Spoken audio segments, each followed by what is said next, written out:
Okay there, everybody. Welcome. As we have Chapter 5. Ladies and gentlemen, Chapter 5. If you want to catch up on previous episodes, they are highlighted on my Twitch channel. And also, my YouTube channel has them all in one big, huge playlist as well. So, welcome back. This is now Chapter 5 of The Cloak of the Stars.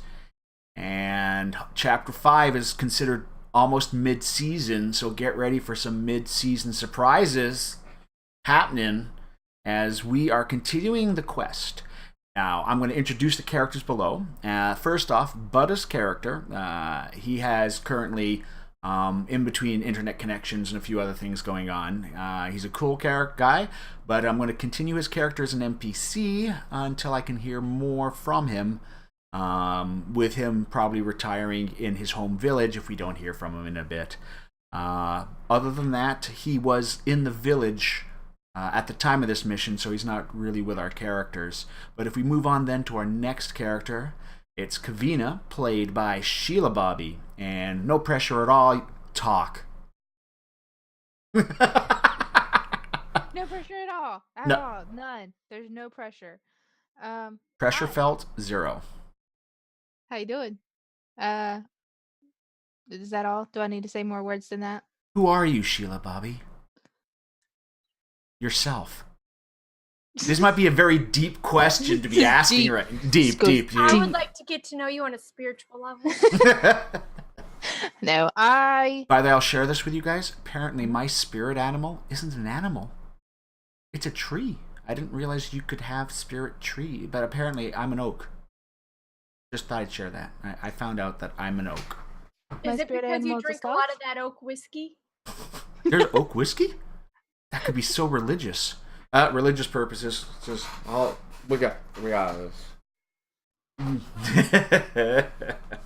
Okay. My So, spirit yeah. animal is a sloth, and I am known as Sheila Bobby. I am a mod in several channels that I love, and the end.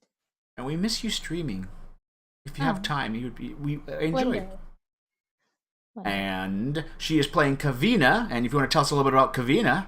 Kavina is a hunter, and she has a pet trash panda or raccoon named Pie, who likes cookies.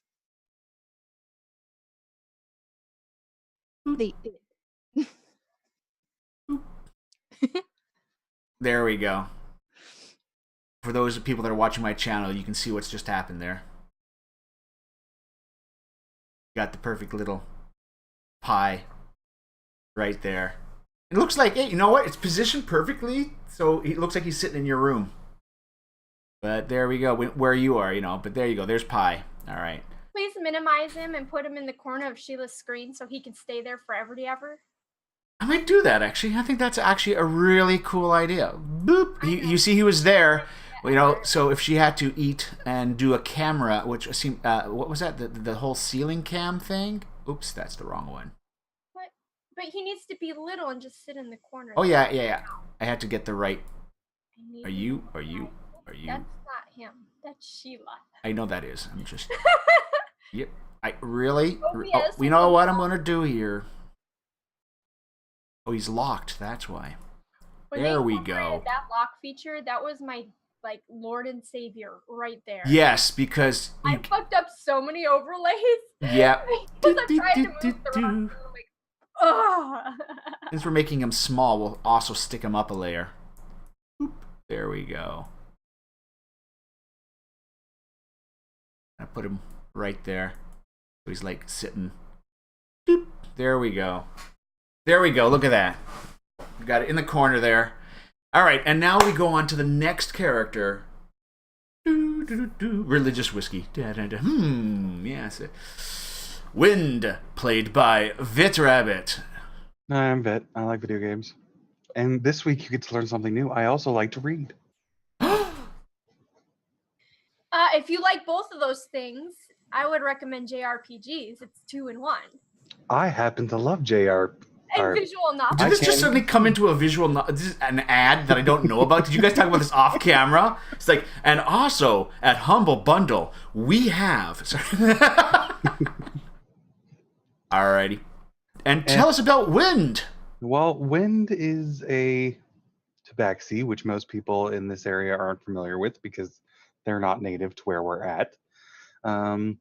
He's a monk, and it turns out that other animals can challenge him, and he will accept.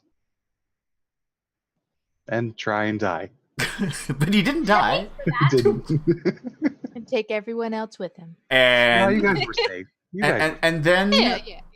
and then we have, and by the way, again, until people are familiar, the Tabaxi are a cat humanoid race, originally from Forgotten Realms, on their Kyoto-based. Oh, what was the name of it? Meza. There was a name for it. Dang it! But basically, they were a cat race in more of a jungle Aztec area of Forgotten Realms on another continent. Mezatina or something else it was called. Oh. Anyways, but that's where we got the race from, and the race is actually a little bit more important in my world, including some other exotic races that will soon be seen, maybe. I like exotic. Oh, yeah, somehow, when you're introduced to your first illithid, I don't know, you might have things for that. If you know, I don't know if I said the word illithid instead of its other known name, because I figured maybe Siren doesn't know what an illithid is. I don't, so I'm really excited to learn new things. Yeah. Oh, you're muted. I know what an illithid is. And you know how she likes certain things, and the illithid's got those things. Just kind of say, "Oh my God, do you know too, Sheila? You know Yeah. what an illithid is? Oh They have yeah." tentacles. I could just tell by the conversation. And now we get to Lilith Fiona. Lily. They're into the light.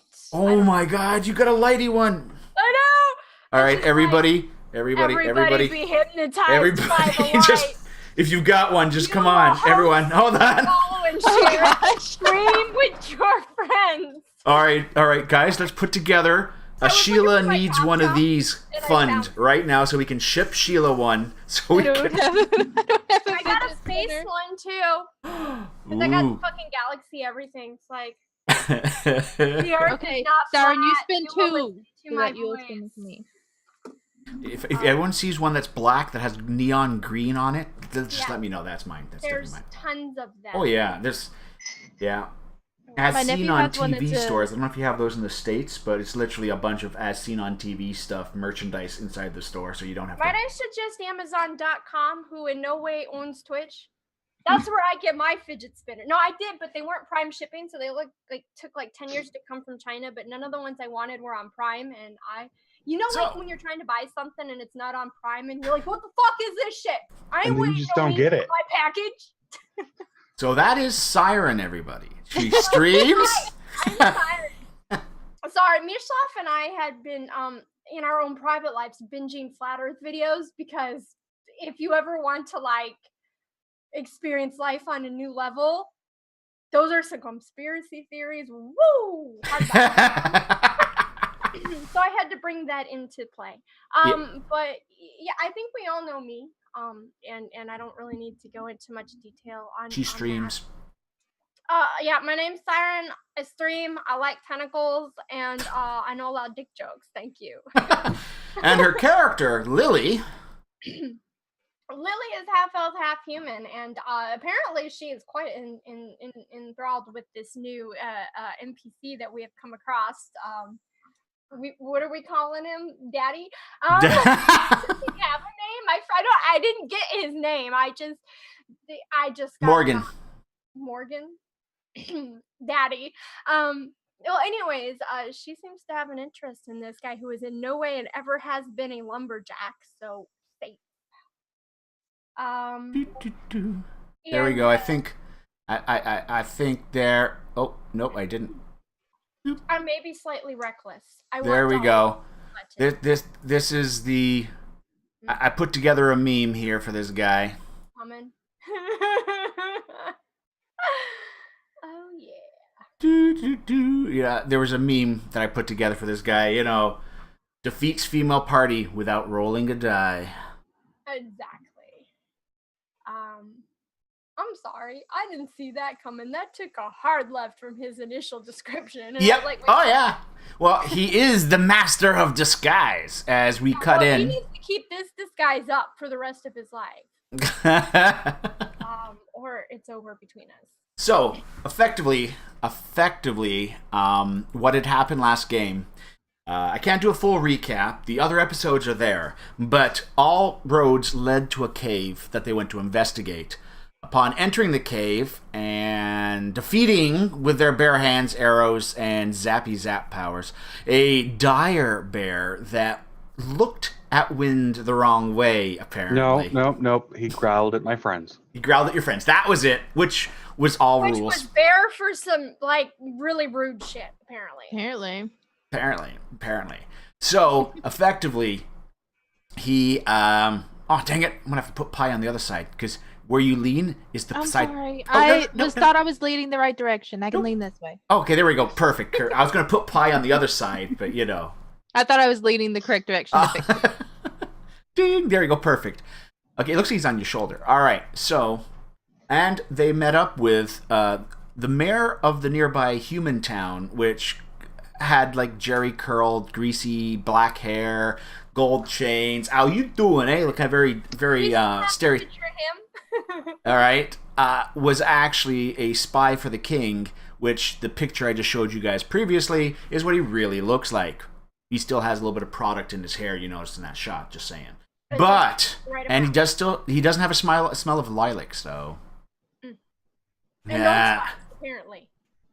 So, anyways, they are in a conversation with the individual that used an illusion to distract them while he took one of their people hostage and tried to render her unconscious with a sleeping drug, which she was an elf, and it didn't seem to work. And he, perplexed, did let her go as they're going into negotiations, and he's hoping that she doesn't kill him because they've gone into a parlay. The women have melted, which I think is a tactic he's used to. And he's the first person not to think that Tabaxi is a werecat or a wizard's familiar that's being magically transformed into a person. That is a theory for his dad, at least. And actually addressed him by the racial name, going, "Oh, you're a Tabaxi." And we kind of left the conversation at that point. So as we also convinced him that we didn't have the rod. Yes, he had no real skill in it, and the other guy had a major bonus, but this was all a beautiful example of how the dice can favor the bold. I'm just saying. There we go. So effectively, he's kind of there. He's got his smile to it. Faceruella, by the way, is livid. Was somebody holding her back? Yeah, I'm holding her Yeah, back. I was about to say, if somebody was holding her, you feel she is starting to loosen her tension. And you notice that the spy is still looking at her, and he does make the comment, did it at least make you drowsy or stun you for a few seconds? She just kind of gives him a quizzical look. I have to tell Quinn that it doesn't work. So, because he was assured that this alchemical device should work on elves. That's why he did try to put her to sleep with this little thing that's in his ring. But now he just kind of holds his little earring in his one ear and just quietly goes to himself, mental note, Quinn, sleeping does not work on elves like you said. So, his main thing is you guys effectively... he guesses you have no love for the hobgoblins that are racing through here, cutting through your villages, and he was trying to build up a rapport with these chiefs, which he informs you are all vying to be the right hand, the left hand of the Khan, or the right hand. They like their swords and shields as rankage and all that kind of stuff. So apparently there is a Khan which rules several of the hobgoblin tribes that is out on a quest to get a artifact, and each leader was given a piece of a magical rod, and each rod had one of the three combinations needed to use it.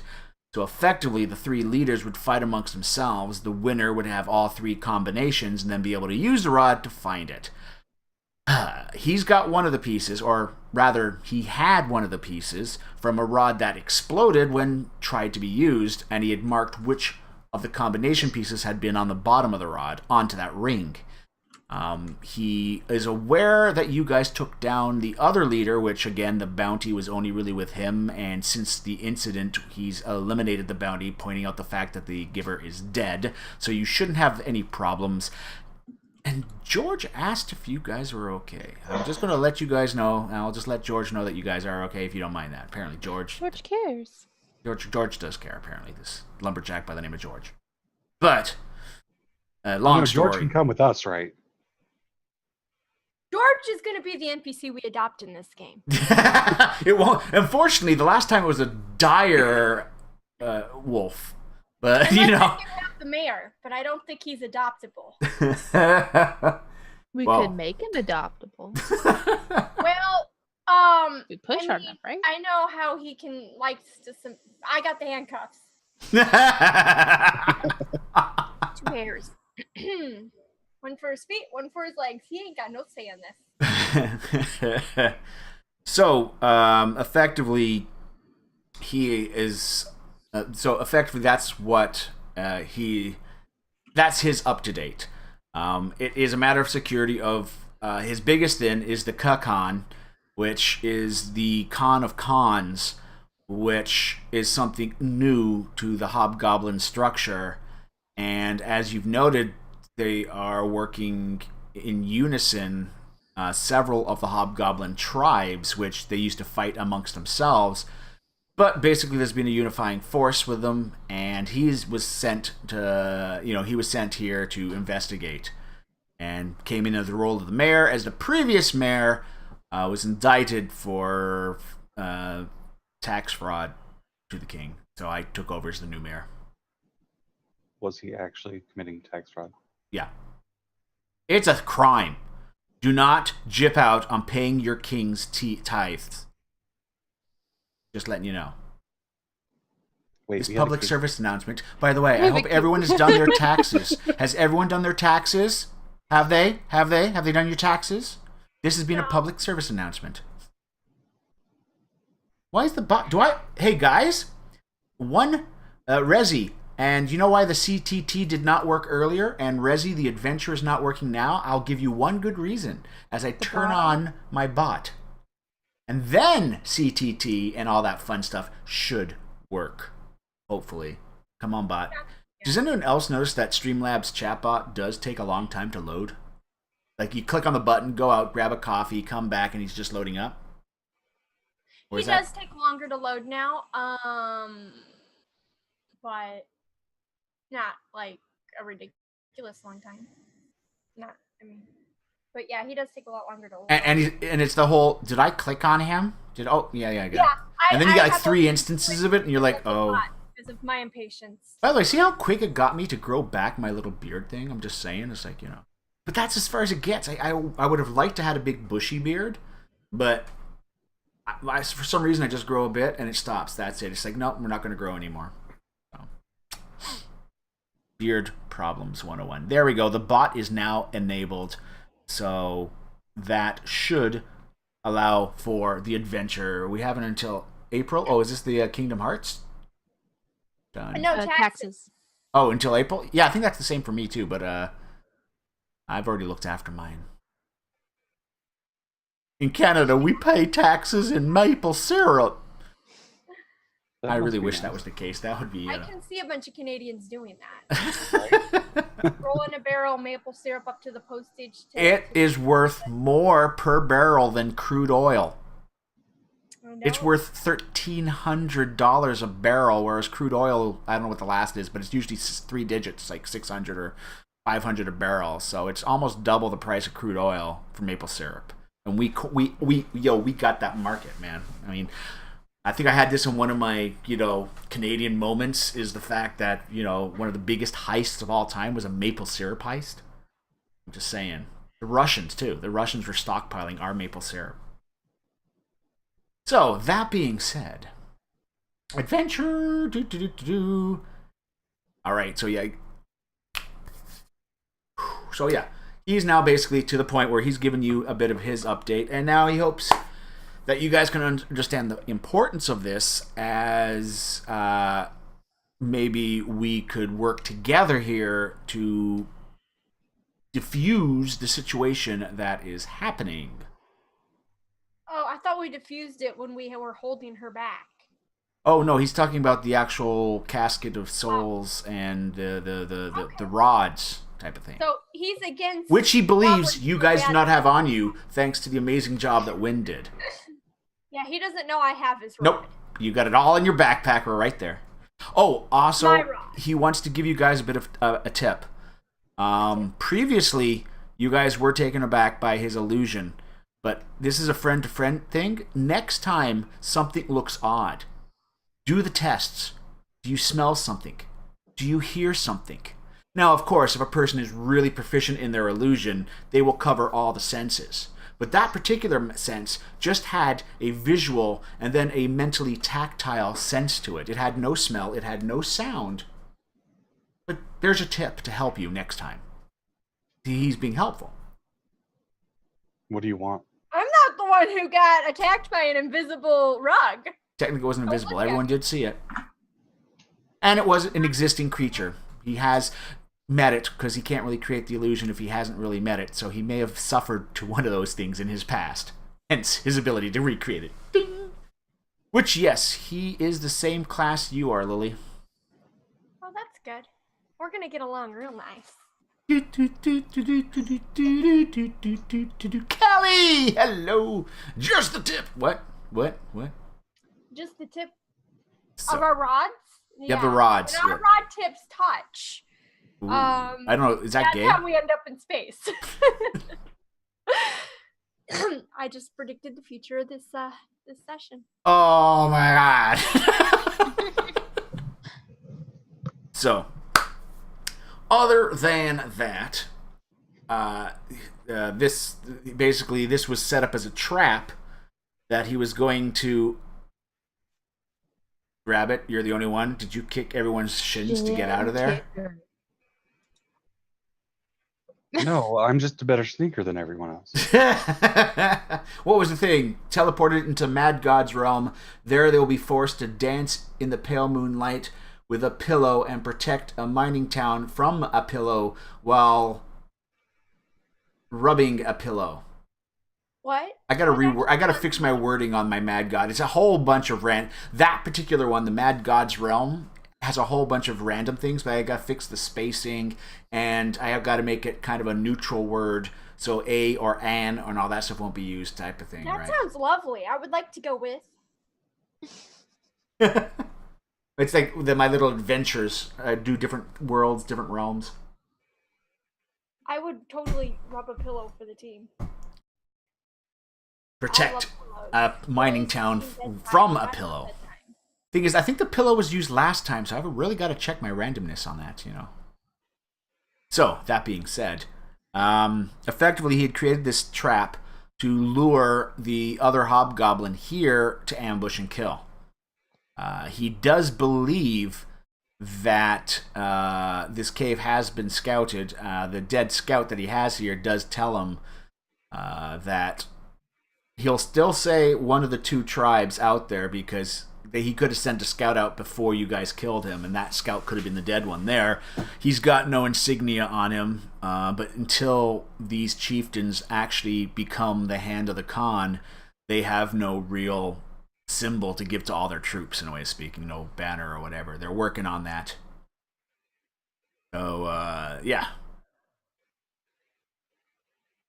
But Why are you being so helpful? you gain more. You get more flies with honey than vinegar. And at that point, he does this charming little thing with his his blue eyes as he just stares into the women's souls.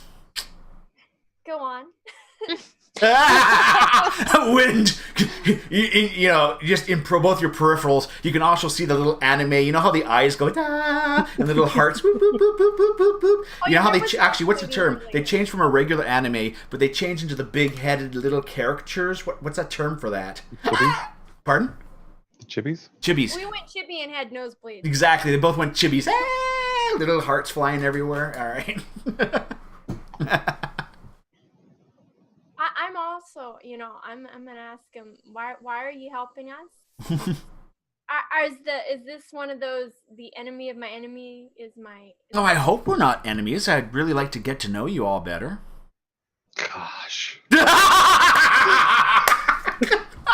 you don't have to be my friend to get to know me better. We can be enemies and still get to know each other just fine. I'm not opposed to that. But, Not a die roll was made. Sorry.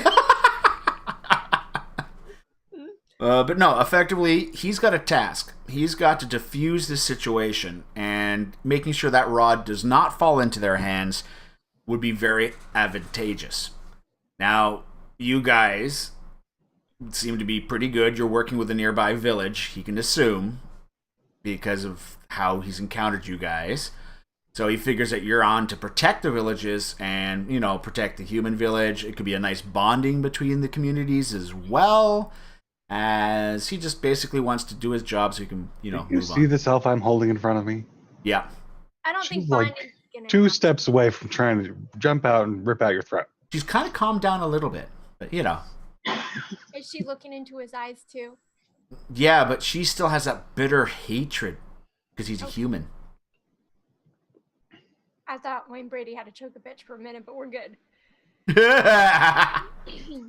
Now, I just think you got to worry about Kavina as your only, unless. I'm willing to share with you. Other chick I don't know. By the way, guys, this channel is rated 18 plus. No. Mostly because of me. Yeah, we will not deny that. Yes. I thought it would be fun to put that potion in as a suppository. I didn't Oh, know there was God. a contingency plan for that. Yes, that was the first episode, I do believe. Yep. Yep. Beard butt. There we go. And then poison ivy. Yes. Oh, the pain. So, and she was on shrooms. So, come on, what a great first pilot episode if you think about it. Alrighty. So, yeah, other than that, he wouldn't mind trying to work with you guys, come to some sort of arrangement so we can defuse the situation and protect the forest from the hobgoblin incursion. Can we have a huddle away from this man for a minute? Oh, yep. He'll casually, stop, lean, not look at you guys.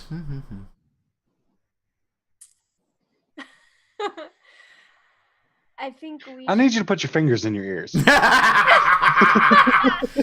Also, At this point, he just pauses and he walks a bit further down the hall now. He's whistling a little bit, so you can hear him whistling. So you lose sight of him and you continue to hear the whistle.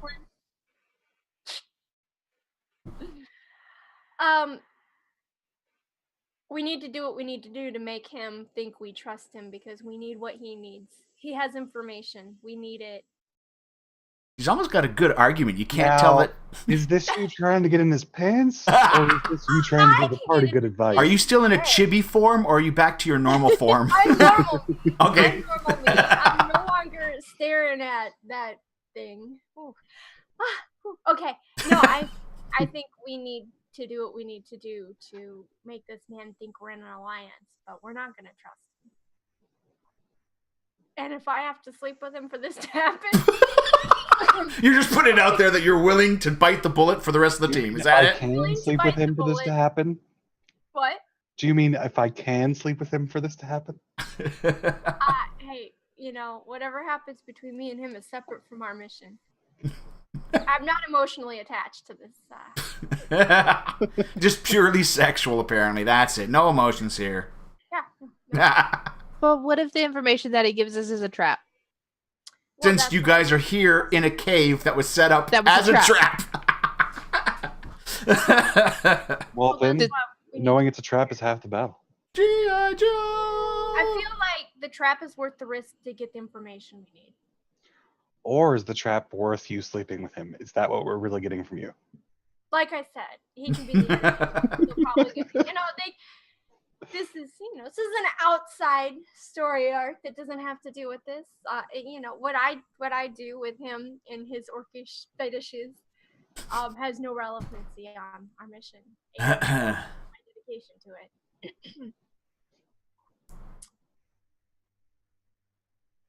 Then there's an odd coming from Wynn's thigh, and you feel a vibration on your thigh. Oh. Well, now I'm jealous. Do you have a cell phone? Hold on, guys.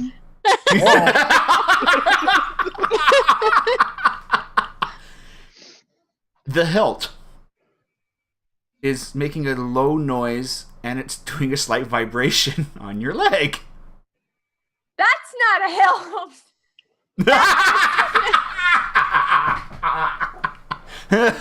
What was your father into, sir? And now I know how he knows this guy. Hold on a second. So from what we understand, the rod that Siren has is a locator. Yes. So what's going on right now, I think, Mm-hmm. I'm thinking my character is connecting the two, is that one of the locators is going off and it's sensing my sword. Okay.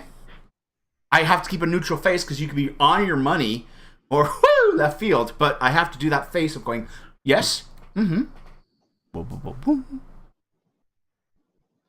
Is that how he found Do out? I how need to he do wins? a roll to see if my character would actually come to this conclusion? Yes. Intelligence roll, target number 12. Just not a save, just a attribute roll. Nice. Thank you. Boom, boom, boom, boom. Boom, boom, boom, I'm gonna look at it. Is it wow, showing? just on the nose too. I just whoa, everything just minimized. What just happened here? Windows? Why did you do that to me? Uh-oh. Guys, are you still there? We're here. Yes. My taskbar just disappeared. Oh, there it goes. That was just weird.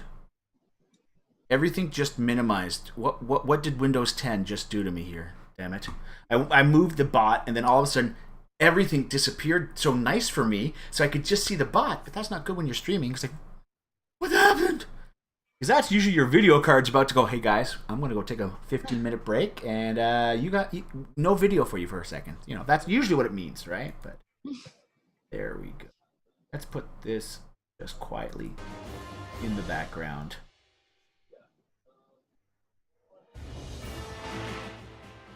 Speaking of break, Mish, do you mind putting up my picture so I can eat my lasagna? So that's little... Oh my god. I'm hungry. Well, the picture... Oh yeah, your picture. I got you. I think we got that. Wait, hold on. We got that somewhere. No, those are all gone. What happened? What? Oh no, here they are. Bing. And I just gotta go. Boop, boop, boop, boop, boop. There we go. Your picture is now up, so you can eat. Awesome. And you're all gonna be on the ceiling for. Hold on, look at my nice ceiling. We take the picture away later, and she's wearing half the lasagna on her face. It's like big smear marks, like a kid. Not me. By the way, in Japan, it is okay and polite to slurp your noodles. Just a heads up. It is in many places. Just not Merc. And let me know if the music's overpowering you guys. Well, how else do you eat them? Like, they're longer? You have two choices. Like, cut it off with your teeth or slip the rest in. Exactly. Oh, and miso soup's not served with a spoon. Only in the States do they do that. Well, we put a lot more chunky stuff in there here, too. You just drink it. Chopsticks, by the way, not just fingers. Because that's savage. Anyway, so that being said, you guys are having this conversation, and then that. Right, I'm now looking at it. Have you told us what you thought yet? Or are you thinking this? Yes. What if the locator can sense my sword? I would speculate that that's how we knew we were in the first place. But he No. doesn't have one. You guys have it. Oh Oh, yeah, yeah. I'm sorry. I've been tracking you this whole time. I gotta keep you under. But only now it starts. Well, there's another one out there. Yes. Exactly. And he doesn't have that one because he might have that one. We don't know. We just know he knows. He doesn't know where the one we have it. Does my Now it stops. It's no longer. It was almost like doing it for a bit, and now there's a. Can we still hear the guy whispering? Whistling? Oh yeah, you still hear him whistling. right? But did my did the hilt look any different while it was doing the thing? It did vibrate slightly, but other than that, no. But now that it's doing this thing, there is a soft, warm glow coming from maybe inside, as there's some line work that's having a little bit of light leak out of it. Like, you know how you got all the little stencil, you got like more of the, I described it as the barbed tattoo type of knot work, if that makes any sense. Like, Right. It's like the knot work, but it's got more of the, it's got more of the hooks and more of a rough edge. Like, it's got the nice knot work, but it ends in little points and hooks, that type of thing. But in some of the areas of the line, there's a little bit of a little bit of a warm glow. It's not a white light. It is like a warm candlelight type of, orangey yellow type of thing.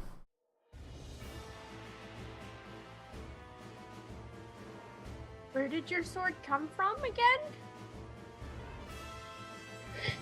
My father. Before that? My father. Are we gonna ask Tall, Dark, and Handsome over there about... We want to let him know that I have a sword. That's amazing. No. Oh, you think he can't see it? He knows your father. I was just... So, if it is locating your sword, why wasn't it doing that the whole time? Because you have to set the things to the right sensor. So we're not messing with ours, which means if that's really what it's doing, someone else is tracking your sword. Correct. Or it's something, which means someone knows we're down here. Well, it just happened when he got here. What if he has something that interacts with your sword? Well, Hold on, it I gotta happened do a roll. in the middle of why we were here, not just. I don't know. We took our eyes off of him and shit started happening. No, I don't. That's all I know. No, he wouldn't. Yeah. Alrighty. So. Yes, there we go. So yeah. No, so it's now changed, and you've got this little wing. Oh, you're quiet again. You're good. By the way, keep your mic Blowing now. keep your mic on for a bit, and I'll let you know if the background noise is being picked up by your mic too. Because right now you got a concern about background noise, right? We'll let you know. We'll go, Okay. motherfucker, shut your microphone off, and we got that, right? All right. Oh, that's what just disappeared. There it is. So is the hilt glowing now? Nope. Well, it's not glowing to the point. But basically, if you guys remember, you're all using your night vision, Right. so you're picking up on minuscule lights. This looks kind of bright, but in reality, it's not glowing. Like in a dark environment, any bit of light's going to be seen, but it's not glowing intensely. Like, The question is it going to affect my stealth? nope, not at all. It's Pop out the sword to see if something has changed.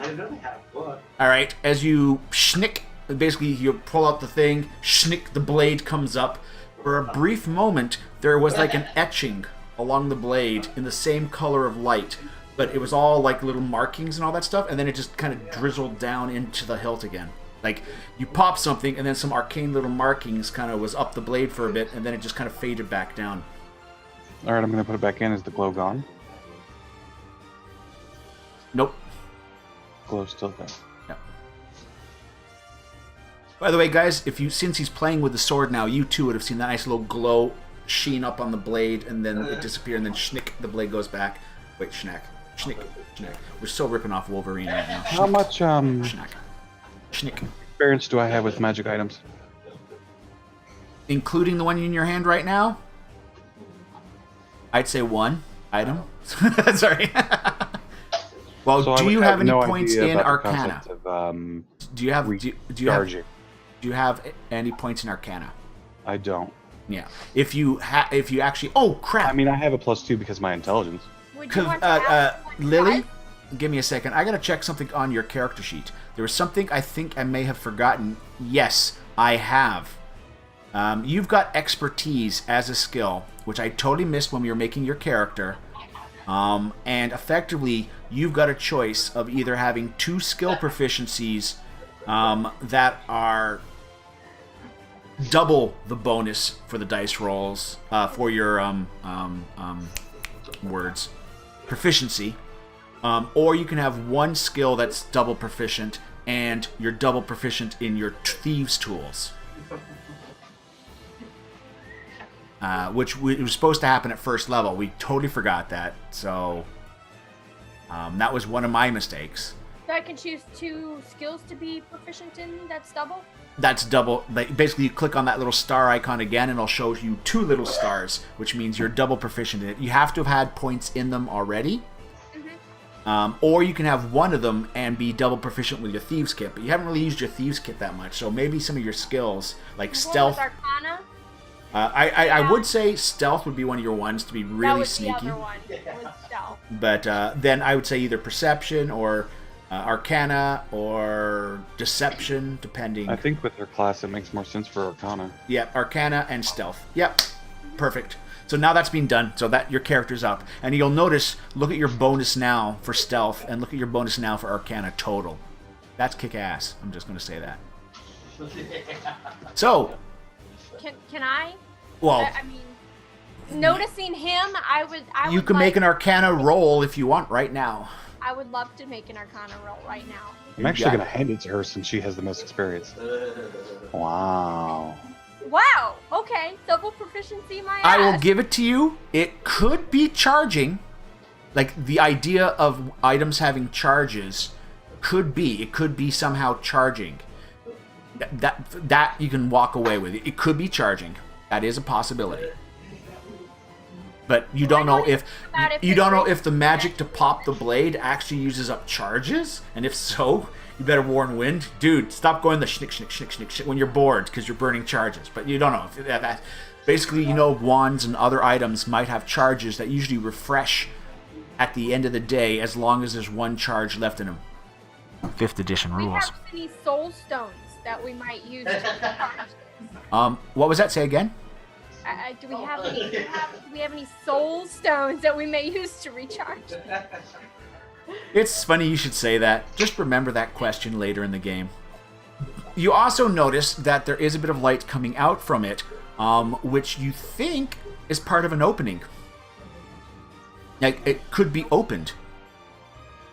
Open what? What did you do? You want to open it? Can we stick something in it? I want to open it, but he's going to tell me no. Of course I'm going to tell you no. Currently, you can't stick anything into it. Actually, no. Do an investigation. An investigation roll, Lily. And Kavina, since you're kind of... The women are like now looking at this. What am I doing? Investigation roll if you want to take a peek. Okay. Stick it in. Oh, dear. Oh, I don't have a thingy. Hold on. I Oh, forgot yes. how to do things. You notice on the bottom is a hexagonal style pommel piece. So it takes an Allen wrench? And I'm still saying, can we stick something in it? Because, Yeah. But you notice that basically you got a spot that looks like it's it could fit hexagonal. It basically could fit a hexagonal gem or something like that in it. But there is no gem in the pommel. Like, basically, if this was a real sword, on the bottom you could probably fit in a nice gem that would fit into the pommel. The pommel is the under thing, but there's nothing in it right now. And besides that, without opening it, you don't know. Did your dad give you anything else with this sword? Yeah, your microphone's a little low, Siren. I'm not sure. Do I need to adjust my settings again in You here? might have to. I've just noticed you are a little quiet. Said, do you I mean, you were there. anything else with this I sword? mean, you were there when he handed it to me. Well, I don't know what else he handed you with it, maybe. I wasn't, like, I was paying attention. She was on shrooms. Oh, you were more concerned about the shroom soup. Oh, She was worried about the shroom soup. I was not in my right mind.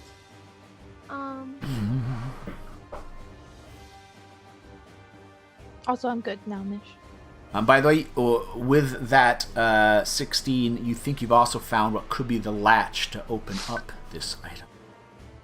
It's built into the knotwork design, but there's a little loose piece that you can press and twist with your thumb, which would be like an unlocking of a latch. And then it would open up like little. You think you might have found a hinge or opening part, but whether you open it is all up to you now. I want to open it, but he's going to say no. You ask. Yes, Okay. I would like to open it. I mean, I'll open it, but you can't. Okay. I'm okay with that. A I don't have compromise. to push all the buttons. Just the rod, those are my buttons to push. That's right. I will take the hilt back and. Roll your Wait. investigation unless she shows you what button to press. Or do you Well, I show... imagine that's what she was going to do. Well, don't imagine. Do you show him which button to press or hand it back to him to see if he can figure it out? The I smile. would like to show him which button I would press. Is that an innuendo? Hold on. No. No, I'm just saying, I'm not 100% sure I'm going to push the right button. But if I had it and I were to push a button, it would be this one. Okay. So yes, you are shown. Do you press That it? makes me feel slightly more uncomfortable about this whole situation. Alrighty. Alright. Push.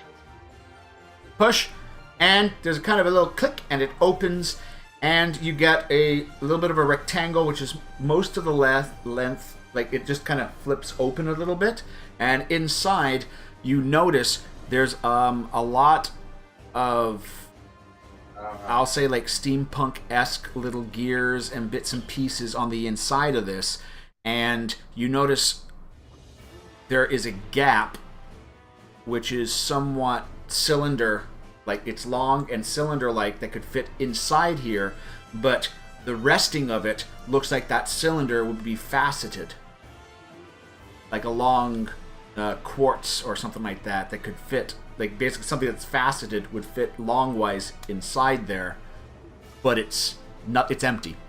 Something powers your sword to do something. And also you notice at the one end, closest to the pommel spot, there is another little piece that's working. Two little gears, very small little watch-like gears, are turning, and every so often there's a little lever that clicks, and when it clicks, it's causing the little light to pulse. And then the little gears turn, and it clicks, and it causes a little light to pulse, and it seems to be a little white, little taupe, like a little opaque, meaning it's like you can't see through it properly, like a little faceted quartz or something that just kind of warmly glows a little bit every so often when that little gear tick. The ticking you just really only hear now, but when it's closed up and all that, you don't. So something's happening inside the mechanism of this thing. You also notice on the inside there's a few mystical runes. Siren, if you look over his shoulder, you can do another Arcana check to try and identify those runes or markings on the inside. Alright, don't fuck me this time, dice.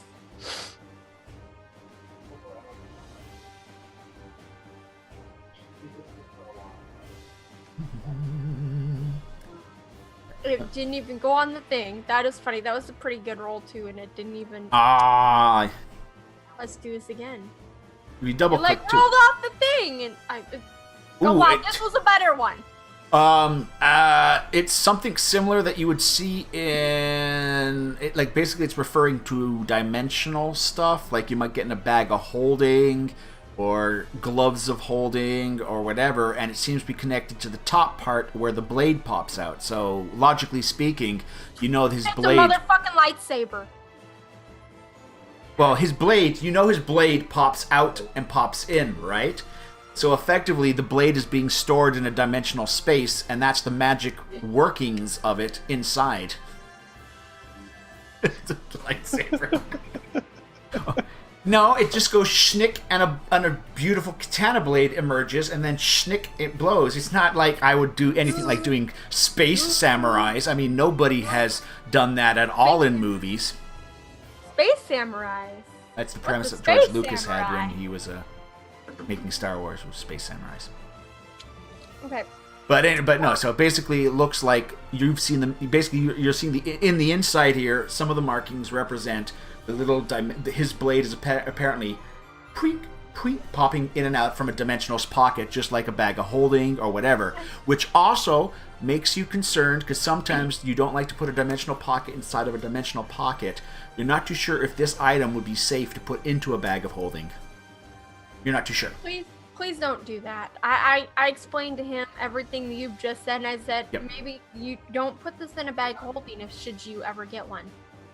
This might cause us to blip out of existence, and we might wake up in a black hole. We'll just go with that too. It's like, what? Okay, no. And also, What's a black hole? there are other runes in there. Sucky bad space.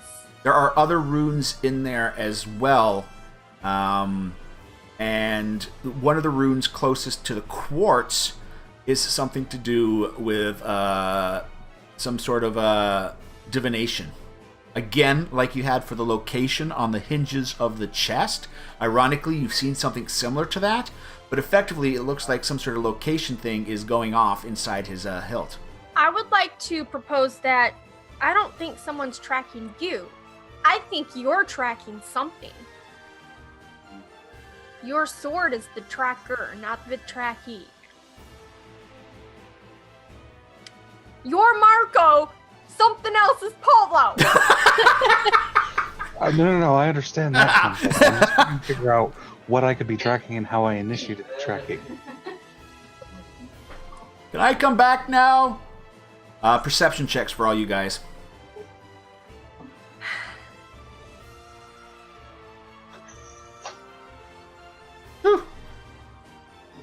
All right. The whistling was still being maintained when he asked, "Can I come back now?" He's whistling and asking at the same time. Yep. Yeah, you better get your ass in here and tell me what the fuck you're doing I'm gonna over close there, the sword and Yep. put it back on my waist and Yep. glare at him as he approaches. He approaches. I also portrayed the stink eye at the same All time. right. So he comes out of invisibility, and the whistling, he snaps his fingers, stops. I'm sorry. I'm gonna go hold Fasuela again, because that might trigger her. I would have let her go, but I'm afraid he No, might she overpower has her. calmed down. She sees merit to what he's saying, even though he's human. But she didn't like the fact that he basically created an illusion of him whistling while he turned invisible and was spying on you guys conversing. Well, now that you know what's going on, what's your input? He's never seen something like that before. Well, River might be familiar with it. Who's River? Hold on. Stone in the... Her full name is kind of long, but we just call her River. She is the Get it Tabaxi. out. I Full want name, the full please. name. Stone in the River. Stone in the River. Who the fuck is that? It's it's the Tabaxi advisor to the king. Wait, what? We have a Tabaxi advising the king. Where? In the kingdom? Where? In the kingdom? Oh, when does No, gonna no, meet no. his mom? You see, this is the part where we communicate and we share information. You're turning back that nice little charisma smile. It's like, this is here, you know. Also, I'm sort of impressed with this dude. and his ability to deceive us so easily. Is that something that is, basically, Balmorn is the capital. If you guys bring back up your map, I'm going to draw. It's back under your maps, and then if you go, if you go to like new or whatever, so you don't get all the billions of other maps that show up. Or I'll just share this quickly with you guys and share it with the home audience. Yay! Hey everybody! Pulse back. There we go. So effectively, what I'm going to do... Oh, I'm trying to adjust the map on OBS. I'm like, oh, wait a second. This area... What the name is one more time? Balmorin. I've just put the green circle that marked where you guys started. Tabaxi. Yeah. The Tabaxi name. What's the Tabaxi? Oh, what was it? Stone in the river. Thank you. But I've moved the circle that was where you guys were from. Oh, and for the record, guys, these guys are currently way at this circle, whereas they started up in this area right here originally. They teleported to the other village, and the 10-foot circle is over. If you look at the map, the 10-foot circle one, the 5-foot circle is where you guys currently are. The capital city is marked there, in Balmorin.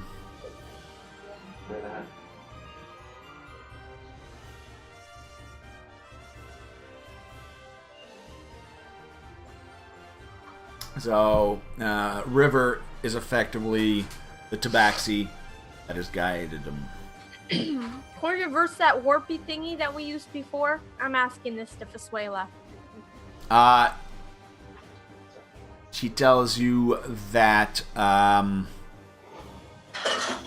we may not be able to. The druid that helped with the doorway did not survive the attacks. Is he the zombie guy that we saw? The zombie elf from before?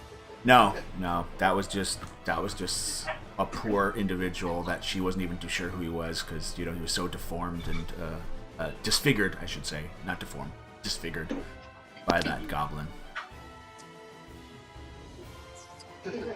Well, there's got to be a better way for this guy to communicate back to the king and get to where he needs to be. So I'm gonna look him straight in the eyes. Yep. Put on my best charisma face and say, "Can you take us there?" Like. Unfortunately, he does not have access to teleportation. I mean, I have been pushing for the king to create these things called, portal spells. So you can go back to the town, sell stuff, and go back out again eventually, but it's a budget system. We don't have that. But other than that, no, he doesn't. But he does have a way to communicate back. He can talk to Quinn. Who? Quinn. I don't want to talk to Quinn. Well, I want to talk to River Stone in the lake, Tabaxi Lake. Stone in the river. Okay, all I can do is I can communicate with Quinn. He's my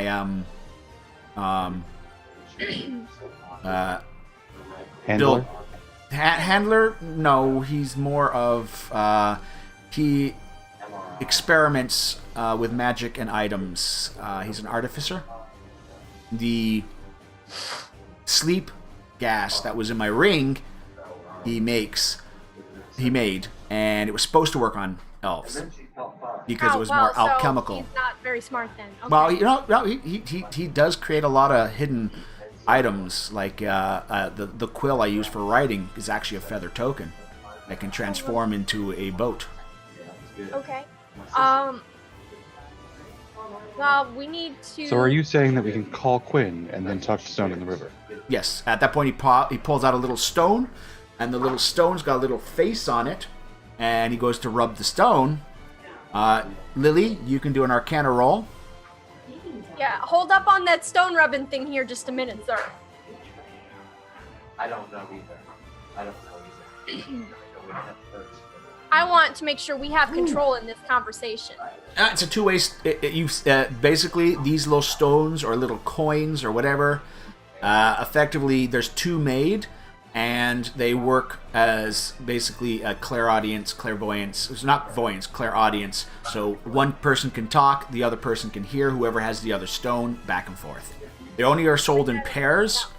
So basically, he's got a one-on-one communication with this Quinn person, Quincy. He's a gnome, and Quincy's his human name. I want no mention of us in this. I don't want Quincy to know we're here with you, telling you what to ask. So how am I going to say River needs to talk? Do you guys want to talk to River, is what you're saying? Well, until we get River on the line, Quincy knows nothing. Little bells go off. Okay, guys. That was an alarm spell. I set that at the front entrance. So I think maybe something has come in.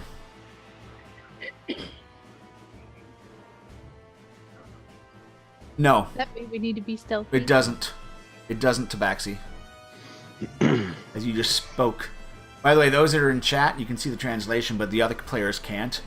Effectively, there is a translation thing built into Fantasy Grounds that you can actually... I can just cheat from the stream. Stop cheating. Stop cheating. Don't cheat in the stream. That's the only problem. What are you saying about me? And it comes with its That's your own fonts easy. as well. It's really cool. It is really cool. Quincy, like the bleach? Is there a bleach Quincy? Quincy's a name. Quincy's a very cool name. Quinn, Quincy, Q. Who are you asking this to, Wind? Oh, he was just talking to the not a DM. He was just out. Yeah, basically, he's talking to the. He's asking a question to the DM Okay. regarding the Are we name, gonna of be course. stealthy now? Sorry. Are we gonna try and be stealthy now? Well, basically, he says his alarm spell's gone off. And if We'll you talk do about remember, it the later. bear did make a yowl, and there was another yowl out there, so it could be the mama bear or whatever that triggered the alarm. I'm going all stealth. I don't trust shit. You got it. Wow. I'm glad you got that bonus, because your dice rolls have been kind of crap. I know! The bonus is saving me. So apparently, My rolls always get bad when there's battle involved. at this point, you notice Morgan kind of pause. He looks over to you, Lily, and then he kind of gives you a couple of little pointers. Make a reroll with a +2 bonus. Okay. Is How come she gets a flirting with me? How come she gets a reroll? There you go. Boom. Well, Thank you, Daddy. no problem. Does he mind that I call him that? Are you calling him Daddy? I'm calling him whatever version of that and that land is. Well, you do know how to say, master in the Orcish thing. That is what I'm saying. There is a smirk on him. Wind, maybe because of the fact when he was showing Lily how to stealth a bit better, he was a little handy, placing his hands to press and push how to sneak her a little bit better. Oh, I like that. Don't you get in the way of that, Wind. I'm giving you the look of don't you mess me up. And he looks over to you, Wind. Yeah, you're doing okay, man. You're doing okay. Thumbs up, guy. Male person. This is the part where Wind pulls him aside later on and gives him the talk. What are your intentions with my friend? I have killed a werebear. What? And at this point, he does seem to look over at Kavina, and he too moves over to her and offers to give her some tips in her sneaking. No thanks. Okay. Actually, There goes my threesome might plan. need them. Okay. Don't touch me. How about don't touch me? Oh, okay. He kind of gives you some tips and advice. You can do a reroll. Oh, Jesus! Whoa! Wow! Do by myself. Magical Natural weapon 20. touch. You see, you could have had that natural 20, but you were distracted because of the physical touch. I'm just saying. And so now the ultimate stealth monster, Wind, is the only one that has the lowest stealth right now of 16. Oh, still pretty Wind? good. Maybe you should bet your eyelashes. Take one for the team. He does look to you. You see him kind of gesture that he could say something if you wanted. I saw his bedroom. I know what he likes. If you blink and wink properly, Fine. he's gonna help you too. You can reroll. He doesn't touch you.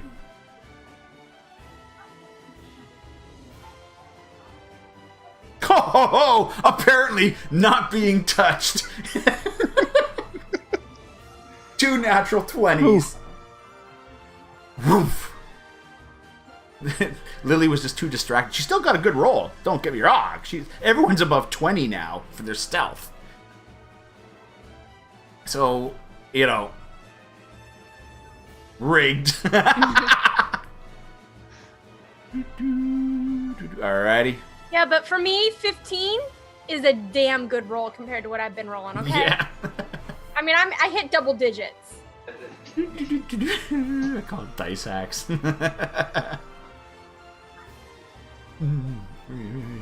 Both Quincy's. Oh, Bleach from... Yeah, okay. I Bleach, the series. Yes, okay. I was thinking Bleach, the cleaner. The Quincy comment. Now it makes sense, Callie. I'm like, what? Oh, are both Quincy's. Yeah. I got you. Yeah. I didn't watch that much of it. I was kind of familiar with it. And when I wrote some fanfic, apparently they were quite common. Well, anyways, that being said, Brain comes back. So he kind of stills, and everyone kind of just moves their way up past the spider webs, the dead goblin, and you guys get closer to the cave, and there is no sign of another bear in here. If it was the dire bear that you were thinking of, you don't think it would have suddenly gone all stealthy, sneaky as it got into its cave. It would probably be obvious, mumping around, looking at the dead body, freaking out, or roaring or something. None of that's happening. No, Can I this look is for tracks? Yep, sorry. Who was supposed to originally come here? Possible. It could be. Like you said, he killed a scout earlier. This is all in quiet whispers. He did kill a scout earlier. This could be... He was assuming the scout could have been either of the two. I think we forgot to ask him earlier. I would like to ask him now. Are you the one that took the poison from the spider fangs? Yes. Okay. Do I think I could discern a smell through the heavy bear smell and corpse decomposition stuff you were talking about before? With disadvantage, I will allow you a perception check, but you're going to need a high number. So there is a chance. There is a slim chance. I would also like to look for tracks. You got holy crap! A 19 and a 20 were his 2 dice rolls. So 19 was the lowest. Wow. There's a slight gust of wind from outside. Like basically you're trying to get sniff, and then the cave entrance. Pardon? Sorry guys, I didn't mean to fart.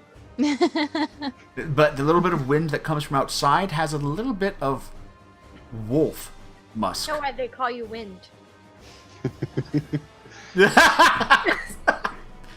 Bit of a wolf musk smell and a little bit of probably goblin BO outside. So is this the hot goblin? The hot goblin. He's the one that rides the wolf, right?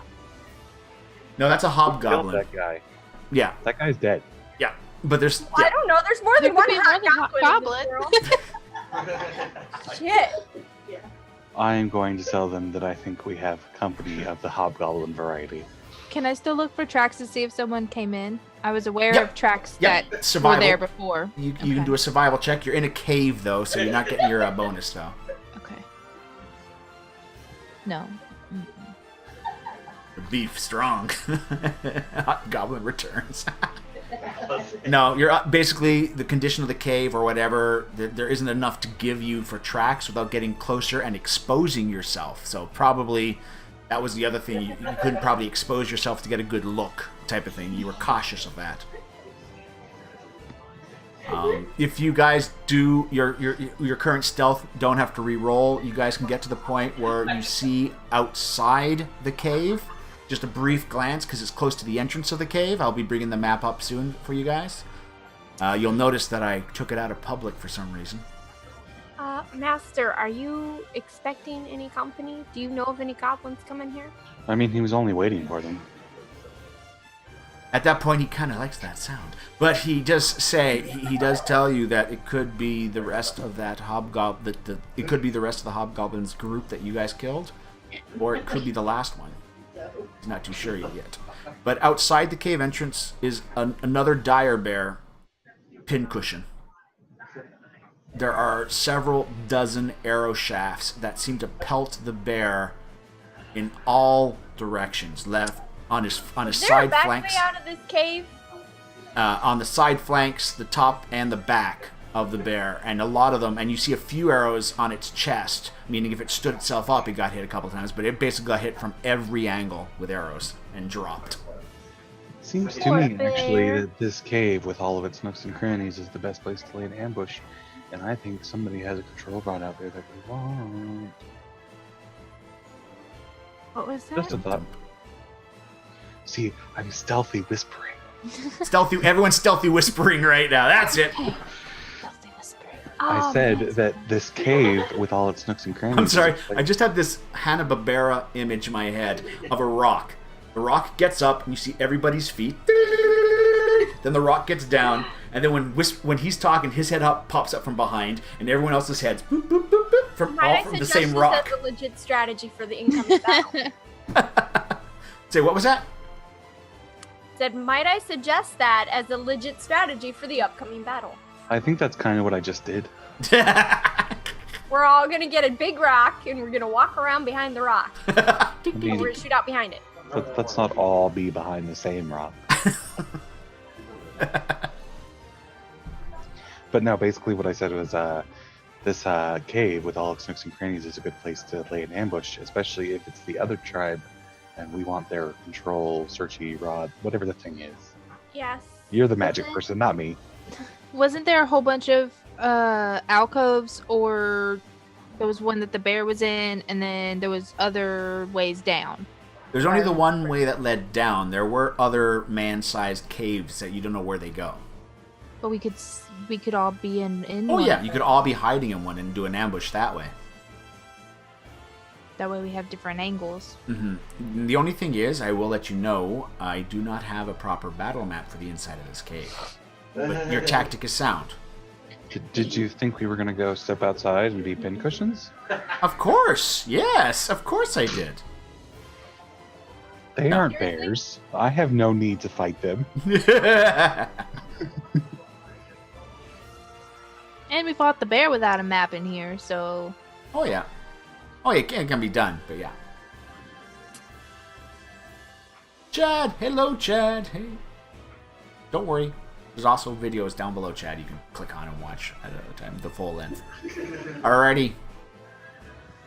So, effectively you could put yourselves all in alcoves. I'll proceed to do that. Yep. I'm already in one. I didn't even wait for this conversation. I just went and hid like a little bitch. Right You next got to it. Master. No problem. Pansy. ASMLBQPR. We're gonna do an ASMPQ Dungeons and Dragons ASMLPQR version. Hello. I'm going to hide over here. That's the sound of me walking. Slowly, he just moves across, and then next thing you know... I'm sneaking.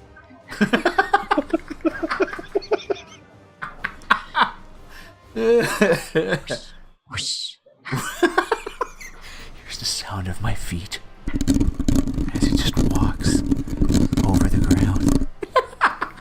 Wow, worst stealth ever. There we go. I need the little rustling sound. Oh, and a fire is burning somewhere. All right, I don't have a burning fire item. So. Alrighty, so yes, you guys take positions. I smell food. I really hope that's in real life there. Yes, it is. I mean, we do have the dead bear. Hungry. Can we eat this bear later?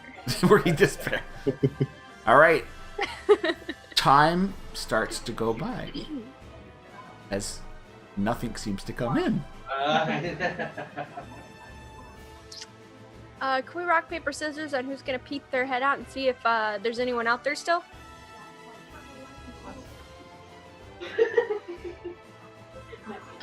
Wind, you could roar really loudly and call him in here. Can I imitate the werebear, whatever the thing, the dire bear's roar? Probably it would be a nature roll to try and get that sound right. You don't have a proper mimicry, so mimicry, everything. You do have a kind of a roar, which is more cosmetic. Can our Mr. Illusionist friend do that? That would be could be a good suggestion. I mean, he did trick Wind into thinking he was being eaten by a giant rock. I think he might be able to imitate. I blame you for that. I blame you for that. Mrs. Magic Person. I know you are pretending to lure him out.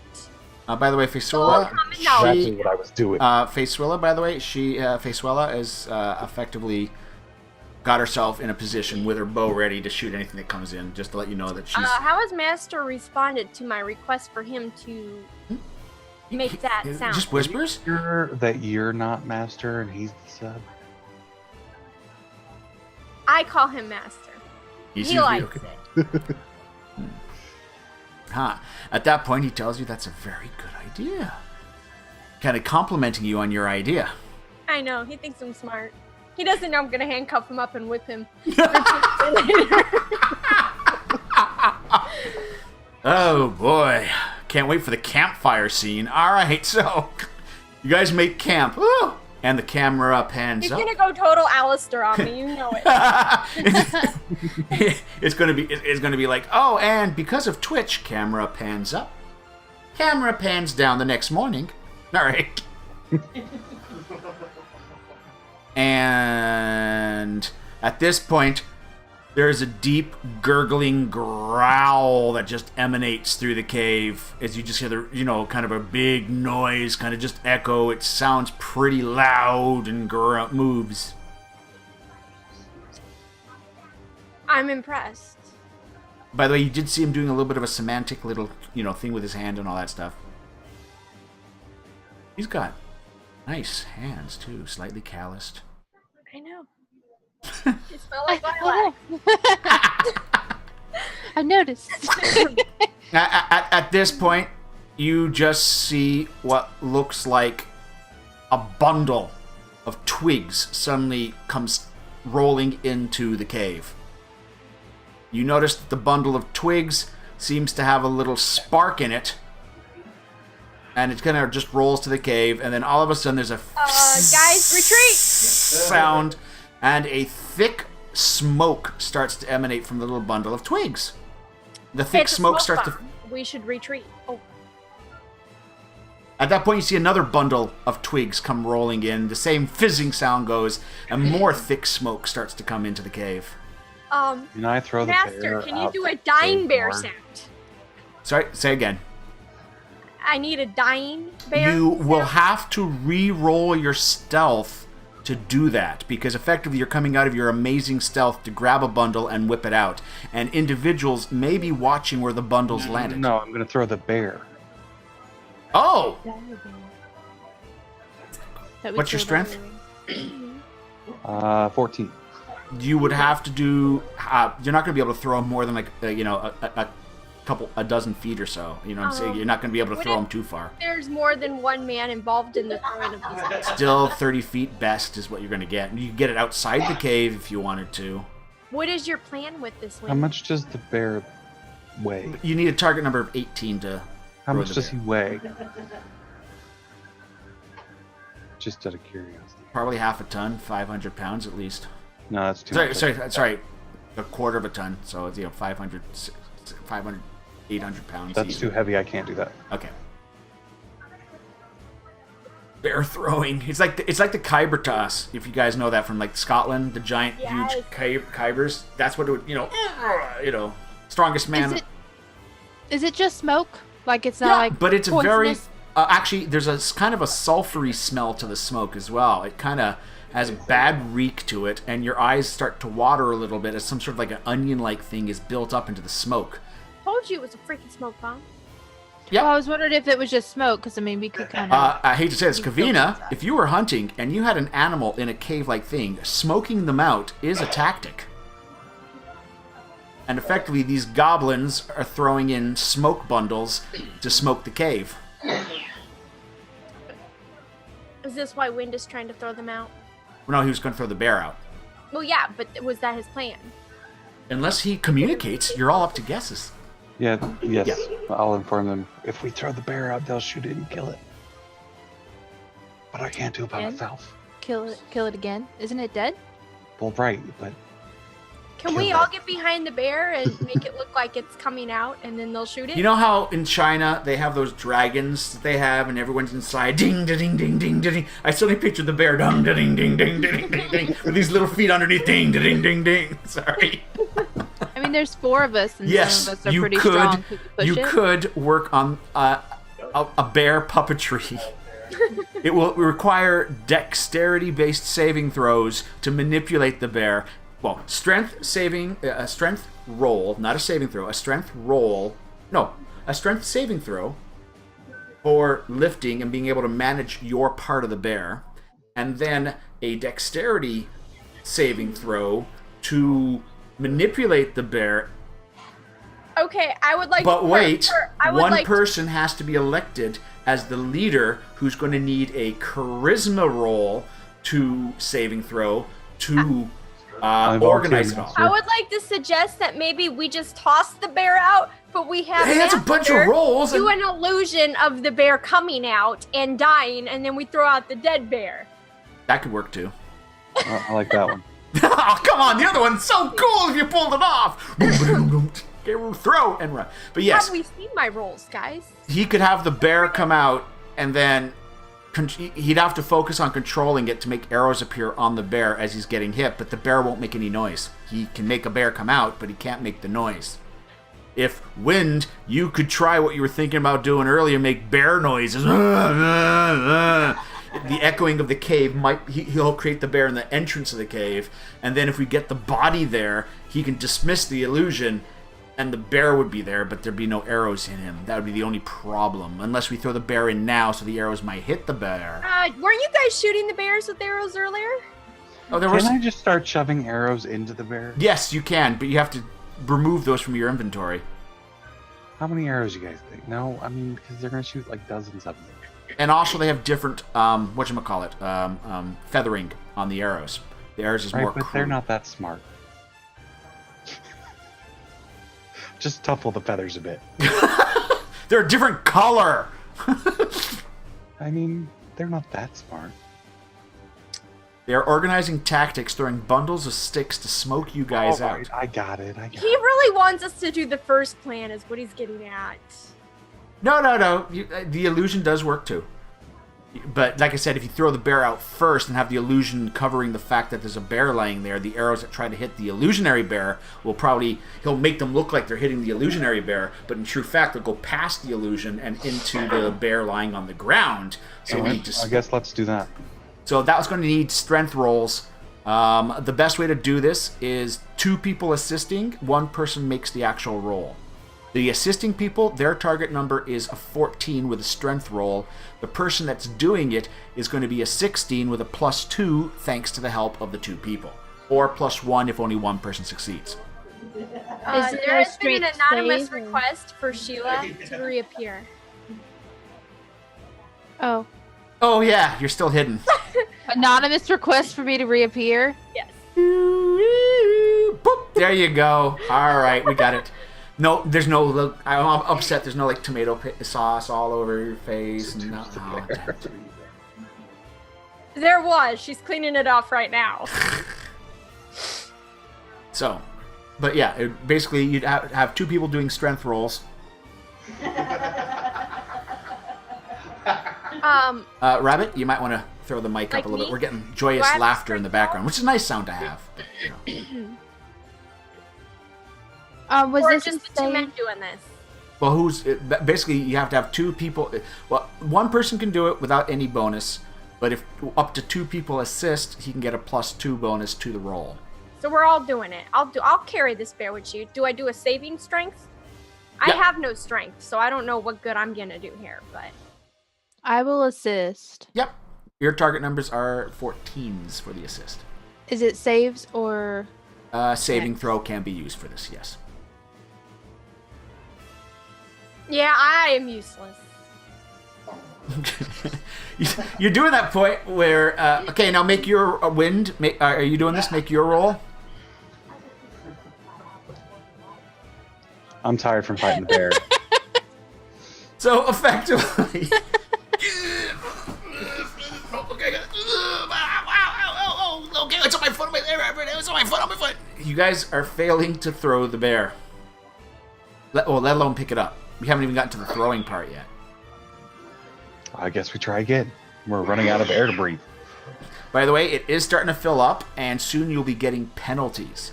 And because of the nature of the smoke, it might last several rounds, meaning you would enter combat with negatives. All right, one more try, and if we fail, we dip down the cave. We dip down to another cavern. We go down the tunnel because that's the only way we know to go. Okay. Okay, Lily's unable. Whoa, Kavina's got her part of the bear, so you get a +1 wind. +1 to your saving throw on that. Bang! There you go. So, yes, you're able to get the bear up, and I need you to do a disadvantaged stealth roll. Nope. Straight stealth roll, because you get advantage because of the smoke, but disadvantage because of the bear, so it's just a regular roll. Okay.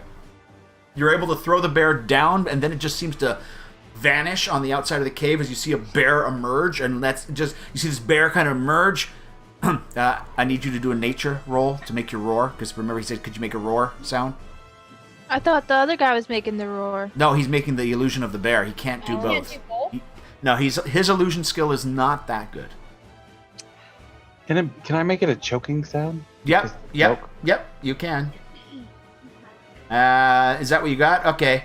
Yeah. I'm going to give you a bonus on that. I'll let you roll a second die because you're doing a choking sound, which is very easy to do right now. You would have had advantage on making that kind of noise because you're just trying to get a kind of noise going. So you can do another nature roll on that one. There you go. It's somewhat convincing, and arrows start to fly. Basically, you see that in the trees outside the cave are clusters of goblins, like little 3 goblins, and at least 3 trees to give front and side flanks as the arrows fly into the illusion. The illusion rocks and moves as the arrows hit it. Wind? What are they gonna do after they kill this bear? Are they coming in after that? What is our plan? Are we just gonna hide and pretend we're not here? Have we thought this far ahead, guys?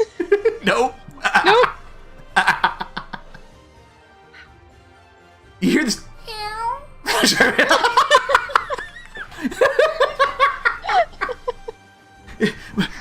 Just get this cute.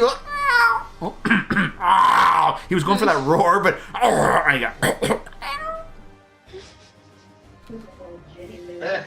you literally see the arrows stop for a second. The bear's like, and then because of the awkwardness, you just see the bear go. And as the bear goes, it kind of falls into the position of the other bear, and the illusion vanishes as the bear's now lying there with some of the arrows hitting him and some of the arrows on the ground around him. He's like, so we don't know how it's going. By the way, the smoke is now starting to fill this room. You will get I'm going penalty. down the tunnel. You're going down the tunnel? You guys want to... At that point, you see Wind is doing the... Well, you kind of see a shuffling of smoke, and Morgan also kind of does the gesture. Yeah, we got to fall... Unless we're going to get Going smoke. back down the same one. Yeah.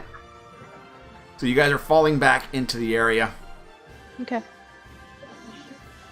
That little sensation, by the way, Wind, on your hilt, it's slightly intensified. It's like basically there's a... Yeah, I know. But now it's like almost like a Dim, dim. So like it's Whatever making that it's noise. tracking or being tracked is out there. Just a slight.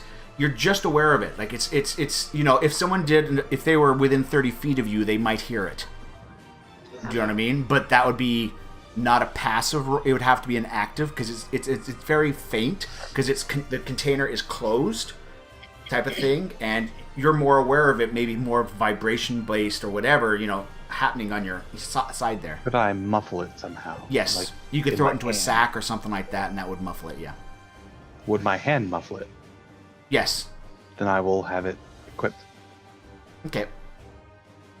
Actually, no. It would be easier in a bag because you'd have to have both hands constantly trying to cover it, type of thing. Because but basically, you could wrap it around. Basically, if you did throw it in your backpack or wrap it with your cloak or whatever you might have, well, you're butt naked mostly, aren't you? Your clothes are. So yeah, you're either throwing it in a backpack or down the front of your pants.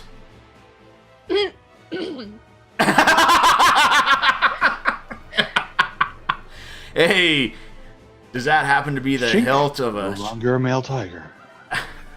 what? Schnick, you know what I mean? No longer a male tiger. Oh!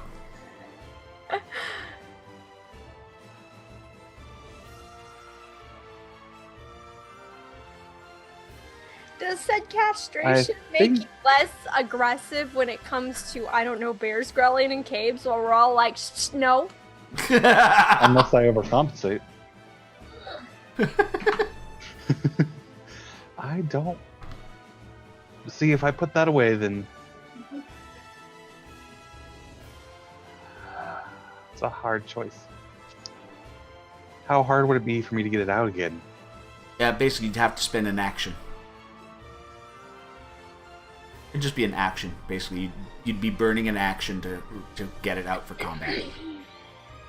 Can we jam this device that's making it make the sounds? Can we like open it No. up, put a pebble in there? No. No. You could put material inside that empty space, and that might help muffle it. But the material might get caught up in the gears. It could. So we're gonna pass on that and just hope that nobody hears it. All right, I'm putting it in the bag. All I had to do was just one little mum. All right. So you guys fall back down the corridor, leading to the cave area. Effectively, the corridor itself. The guy pauses for a second, and when you head down, Morgan pauses and says, "Hold on, this is one of the narrowest spots in the corridor." And at that point, he goes into his pack and he starts to pull out some little pieces of wood, rope, and some vials as he starts setting up some sort of traps. Do we have to worry about spiders? No, as far as he knows. All right, good.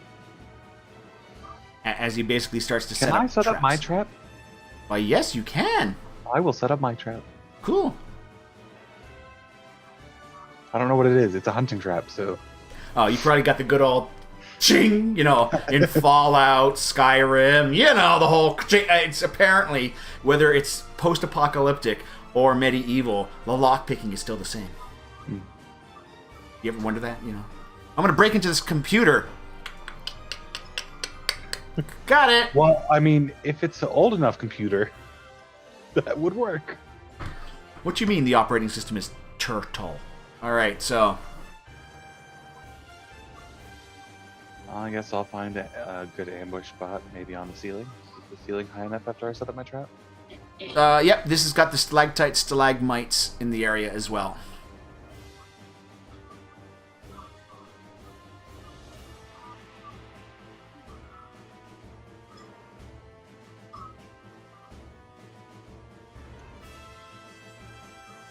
You guys have traps too. I'm debating whether I want to waste it. Oh, you can pick up the trap and reuse it. It's a good sturdy metal trap, so it's not Just like a bear disposable. trap? You just have, or some sort of trap like that. It's reusable. You just have to spend the time to take the trap back out again. I'm not sure we're gonna have a chance to go back for it. By the way, the smoke does fill up that area, but some of it does kind of drift at the top of the hall, but there isn't enough volume to go where you guys are. Though the slight reek of it can still be smelt. Are you role-playing, or is something really stinky happening? I'm role-playing. Okay, good. I was about to say. Okay. He's like, but yeah, you can set up the traps in this area. Do we want to hide around these stalagmites, stalactites? Oh, yeah. And ambush from here? Or do we want to keep running? Because we don't know what's at the end of the tunnel. He can tell you that it's a dead end. So, I mean, we'd be able to hide better here, I think. He would agree, because you guys would have advantage with all the stalactites, low light, and all that kind of stuff as well. So you'd have advantage on your stealth rolls, which you have to redo again. Is he gonna help me this time again? Unfortunately, you can see how, if you're really bad, he might give you a tip. Do I have advantage based on the fact that I'm hanging from the ceiling with a bunch of stalagmites? You already get, everyone's got advantage because there's lots of very nice spots to hide. Go advantage stealth. Yep, advantage on your stealth rolls. Yeah.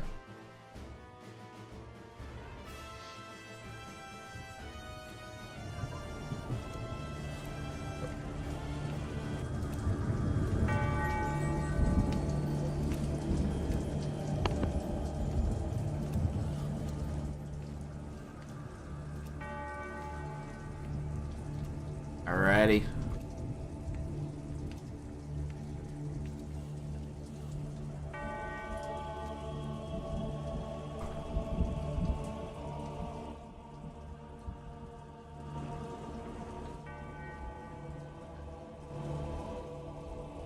Just trying to get the right little thing going on there. Is Facewella and Morgan going to be hiding as well? Yep.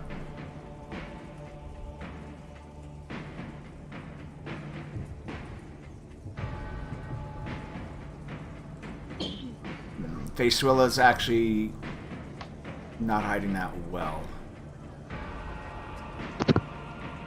Oh, thank you. Are we putting Fistwallow in front, like, you know, as, like, maybe to buffer some of the arrows that shoot down this? Just throwing that out there. You wanna switch my camera? I'm in the back of everyone. What did you just, what just happened? Did you just... Do you want to switch my camera so I can eat my... Ooh. What is that? That looks delicious. It's a pie of some sort. Mmm. And ice cream. Ooh, it's peanut butter pie. That's amazing. Thank you. Just everybody. All right, give me a second. I mean... There we go. He's now hidden. Okay. So yes, this is a good ambush point. No one here, basically everyone's got low light vision, so no light is needed. Though then again, the enemy has it.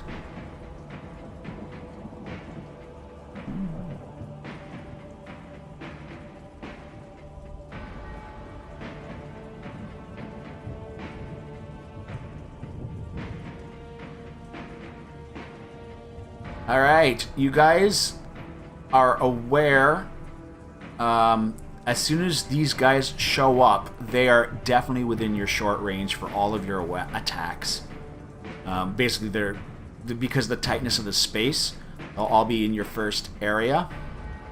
Random question: if I'm going to shoot fireballs and shit down this narrow area from behind everyone else, is there a danger of how good am I at that? That, if basically you are rolling a strike, if you're, I'm not gonna accidentally nail Swayla in the head or something. No. If you roll a 1, maybe, but other So than she's that, not Lydia. yeah, it's not an what we're area. saying. It's not an area effect. It's just Not a single Lydia. target. Lydia will not jump up in the way of my fireball that I shoot down the corridor. No. And can I be towards the back? Like, I want to be You could be almost farthest as point to where I can still see them coming through, but hidden. Yep. But I'm still You know what I behind mean? you. Like in the back, not like on the front. Does that make sense? Yep. Is that English? Yep, no, that does.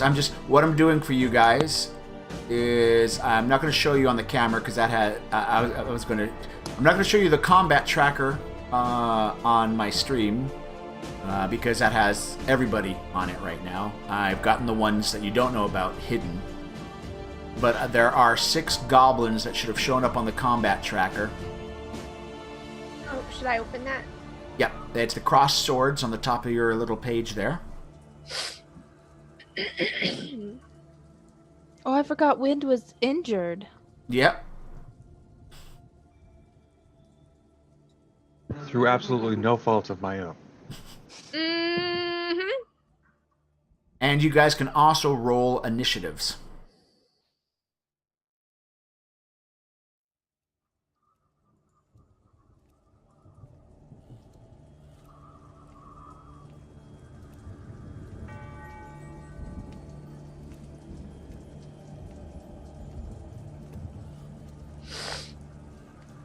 So it looks like Wind, you are the top of the charts.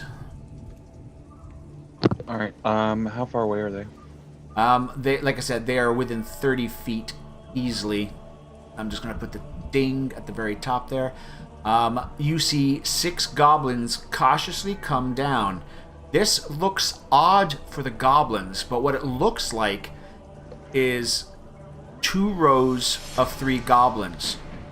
The 3 goblins in the front have their shields up and a sword ready by the shield. The 3 goblins standing behind them are using the shield and them as cover, but they have bows ready. These are organized by one that is not them. All right. I'm gonna hold my action. Everyone, you're all seeing these guys slowly emerge in. You also notice that all 6 goblins seem to have some sort of a wet rag that looks like some of them still have it up over their nose and mouth. Some of them have this wet rag hanging around their neck, and it seems to have a slight smell of urine on the rag. I don't know why they peed on it, but is this so they don't smell the smoke? Survival. We'll block out the or survival. That works too. Yep.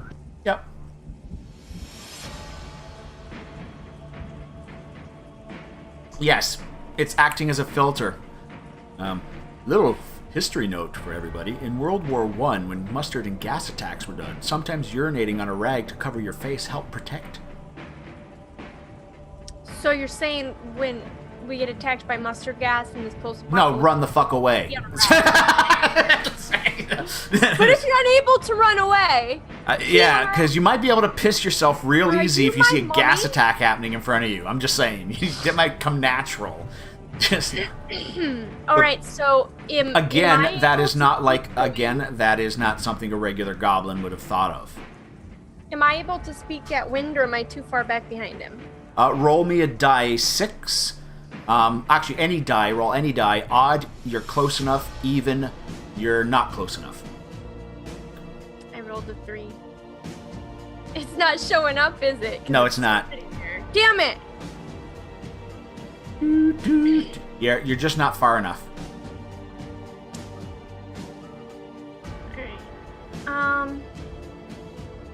So, Wind, you sell. So, effectively, for your action, Wind, you are I'm gonna hold my action until they're close enough. close enough to what? Melee? The traps? Because I don't think you're gonna let me hang from the ceiling and shoot them with an arrow. I want to communicate if I should attack. With disadvantage, you would need a 22 with athletics. Frank. Not I'm gonna roll acrobatics, that. athletics. And I'm gonna Effectively, wait you're using until- your strength to clasp with your thighs. Basically, you're holding onto a stalactite with your thighs as you Can't use my lean back claws? and fire. Your claws won't be good enough. You need the muscle support so you can fire. So you'd be using your thighs and then falling back to use the curve of your spine to fire. All right. Oh, then it'd be a strength. So it'd be a 22 disadvantage. I'm not going to do that. Okay. What I'm going to do is if they come close enough before they start shooting arrows, I'm going to drop down and fight in melee combat. You They're got 30 it. feet away? If they start shooting arrows beforehand, I'm going to jump down and start shooting arrows. Yep, you got it. But either way, I'm jumping down. Now, when I say they're 30 feet away, the traps are probably about 20 feet. You know what I mean? Like, you probably have a good 10-foot distance between you and the traps, I should say. So you've got, if you drop downwind, you'll have traps less than 10 feet ahead of you. They're 30 feet. The next movement phase, they're probably going to step into the area of the traps. This round they won't, but next round they may hit the traps if they don't notice them. So wind, we are skipping past you. You are holding your action, and that's what you're describing as to drop to either shoot or drop to shoot if they start shooting is what you're currently doing, correct? Yes. You got it. All right. Lily, Beding, what do you wish to do? I would like to shoot some Ray of Frost at one of the goblins in the second row. One of the goblins that has the arrow. You have disadvantage because of the shield wall in front of them. So you could roll your attack. Like, you remember how to roll your attack. You click on it in the thing, but before you click on it, down below the chat, though? What is that? You click on the disadvantage. What that means is the computer is going to roll 2 die 20, and with disadvantage, it takes the lowest of the 2 dice rolls. If you're shooting at advantage, it works the reverse. It rolled 2 dice, and you take the better of the 2. So if I shoot at the front row guys, it's going to be an advantage. If you shoot at the front row guys, it's a regular roll. All right, I'll do a regular roll then. Hold on. No, not for you. This would be a surprise attack. So you would be able to have advantage, which also means advantage plus negative gives you a regular roll. It'd be a regular roll for Sorry? It's a rules-based question. Yep. Would you consider these people cover? The front row is cover, correct? Yes. Are they half cover or 3/4 cover or full cover? They would be considered full cover because of the goblin, the way the goblins are. She can't attack them then. She can't? Okay, yeah. So yeah, okay. But that also means that they can't attack. Okay, then it would be because I've already exposed them. So no, then that would not be full cover. It'd be like the 3/4. Okay, then they get a +5 bonus to AC. Okay. And dexterity saving throws. Okay. All right. Again, guys, like I said, I do appreciate Rabbit. He's my rules lawyer. 5th edition is still, I've done a lot of 3.5 Pathfinder and a few others, so I do appreciate that. So yes, their armor class would then be 5 higher from what they are. Okay, I guess I'm going to shoot the guys in the front because we don't trust me enough for that. Alrighty. With the Ray of Frost. To let you know, if you want to drag and drop to a goblin. Who's the guy in the middle front? Goblin. Goblin 2, 21, and 9. Or the front? Yeah. Which one's in the middle? The second one, 21. 21? Okay. Yeah, 21's the guy in the middle. Do I have to set the advantage, or is that on there? No, yeah, click the advantage button, which is just underneath your chat. Okay. And then I'm going to drop the frost on Goblin 21, right? Yep. Alright. You hit! Wow, you dropped a 5 and you got at that. You mad gods roam. They will be forced to take a selfie with Johnny Depp and protect cows from Johnny Depp while licking Johnny Depp. I volunteer as tribute. I have to fix the wording on that though. He has to be the Sweeney Todd version. And it does seem that this bot, once it selects the character, that character is reused. I was hoping it would randomly choose other characters, but now I'm seeing that the bot, once it selected that string, it's keeping that string throughout the whole thing. So I have to make some edits on that later. Alright, can I drop my damage? Yes, you can. Yes, you can.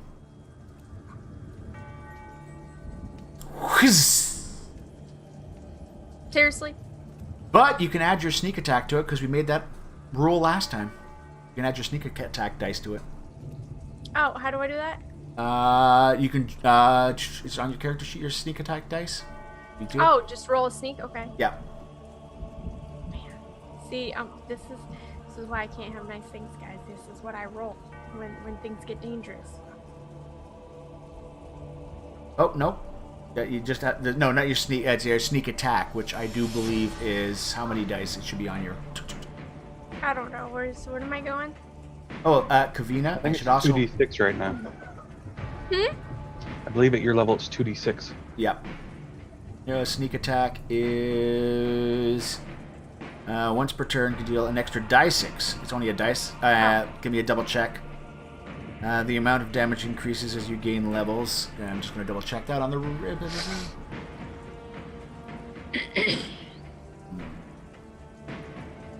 2d6. Yeah, 2d6. So you get to add 2 dice. So you roll just 2. If you right click, you can select the number of dice before you pick up the die 6 if you want. I'll set it up on your character sheet so you can roll it. So 4. Alrighty. To let you know, that 4 is added to this, making it a 5. That goblin effectively is beyond half its hit points. That one shot itself just kind of basically it smashes deeply into the side of his chest, causing him to react to the thing. And isn't it ice, so he slows him too, right? Correct. Basically, it just smashes into his chest. It impales part of his chest and then just spreads. And there's a crystalline of ice kind of going up his shoulder, a little bit on his inside, and little frost kind of goes. And you see his breath kind of wisp out a little bit. I hope that piss rag freezes to his face. Crystal. She's got a little crystal showing up on there. Next, Rabbit. This they haven't shot yet, so they haven't shot yet, so I'm not doing anything yet. yeah, no problem. Lily, you are exposed. Oh wait, you can do your. I will let you know because you're with your character. You remember your special ability you can do as a reaction. I would argue she already rolled it. Right there, when she meant to do sneak attack. Oh yes, sneak attack uses up a reaction, does it? No. I would argue that she already rolled her stealth. Oh, yes. When you made that mistake. Yeah, no problem. Yeah, I'll use that roll from earlier. So, yeah, you basically shoot the attack and then, ninja, vanish again in that area. Alrighty. Okay. Goblin is now doing an active look. He just saw a bolt of ice. And I have all your stealthy things. Go. Good luck on that guy. There wasn't nobody standing beside me when I did that, right? No. Okay. They're all looking at him now. What? Hey!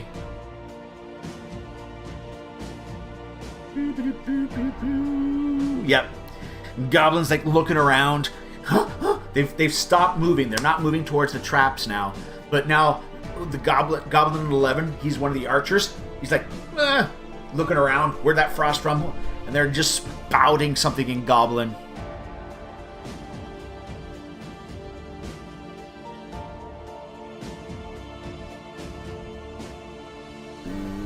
Goblin number 2 gets his shield up, and you see his little scimitar kind of just poking out there as he's kind of continuing to move forward slightly. So next round he may move into the trap as he's still moving forward a bit.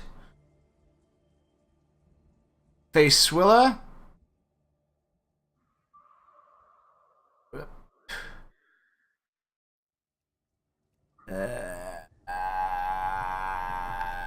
She holds. Facewilla holds her action. Goblin 21.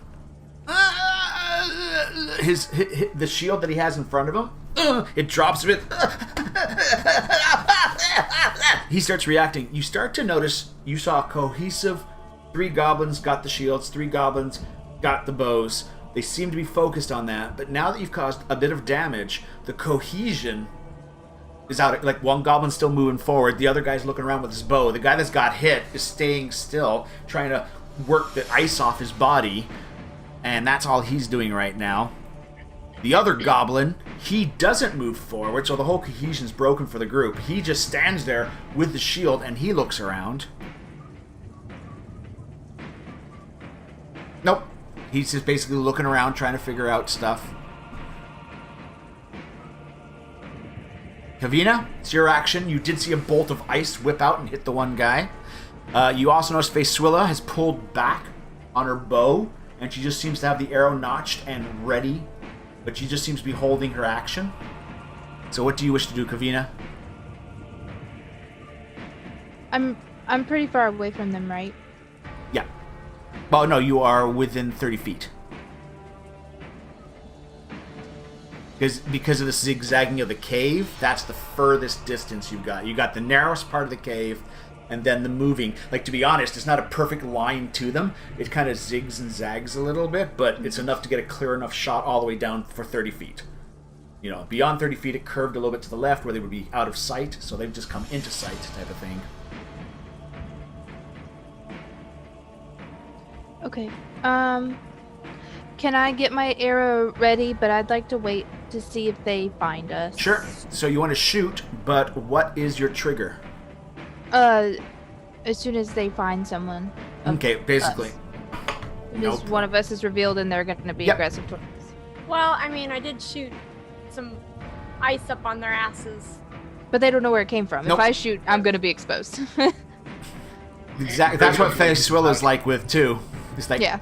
Yep, if I fire, I'll be exposed. Yeah. The rogue could get away And with everybody it. else. Yeah. And this goblin with a bow, hasn't got a hope in hell. He looks behind. The guy gets hit in front of them. That goblin with a bow spins and looks behind them. The area they just came from. I mean, that sounds stupid. But it could be smart. He didn't roll a 1, but he's clearly looking in a different direction. The ambush. He might be checking for an ambush, right? Morgan the Raven. He needs to illusion up an ambush behind him. He would if he could. Is he not that OP? Well, you know how you can only cast so many spells before a rest, right? Oh, master. Please, one more for me, baby.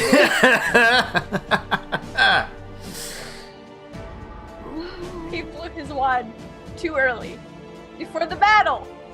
Shut up! It sounds perverse when you say it that way. Keep talking to me that way, though. What? Sorry. Alrighty. Busy.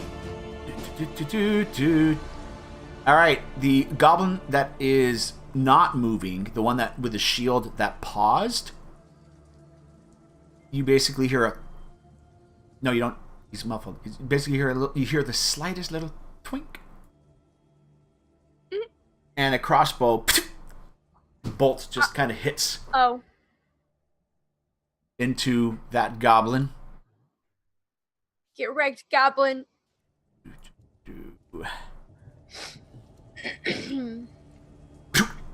Oh, it doesn't even get to roll for poison. So he basically impales one of the arrow goes, it shoots, again skimming the shield, smacking into his rib cage. But, you know, as Forged in Fire might go, this will kill. And you see the goblin kind of get hit by the arrow and fall down. There's also a little bit of a bubbling and fizzing happening where the arrow hit him as he kind of just hits the ground and drops one of the goblins in the front row. I am impressed and slightly less angry about him blowing his wad before the battle. And you just notice that he slips out of sight again at the end.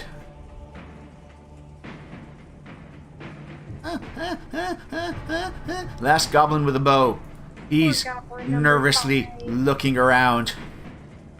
Natural 20! Okay, I feel no pity for this motherfucker anymore. But, I hate to say this, guys, natural 20. And,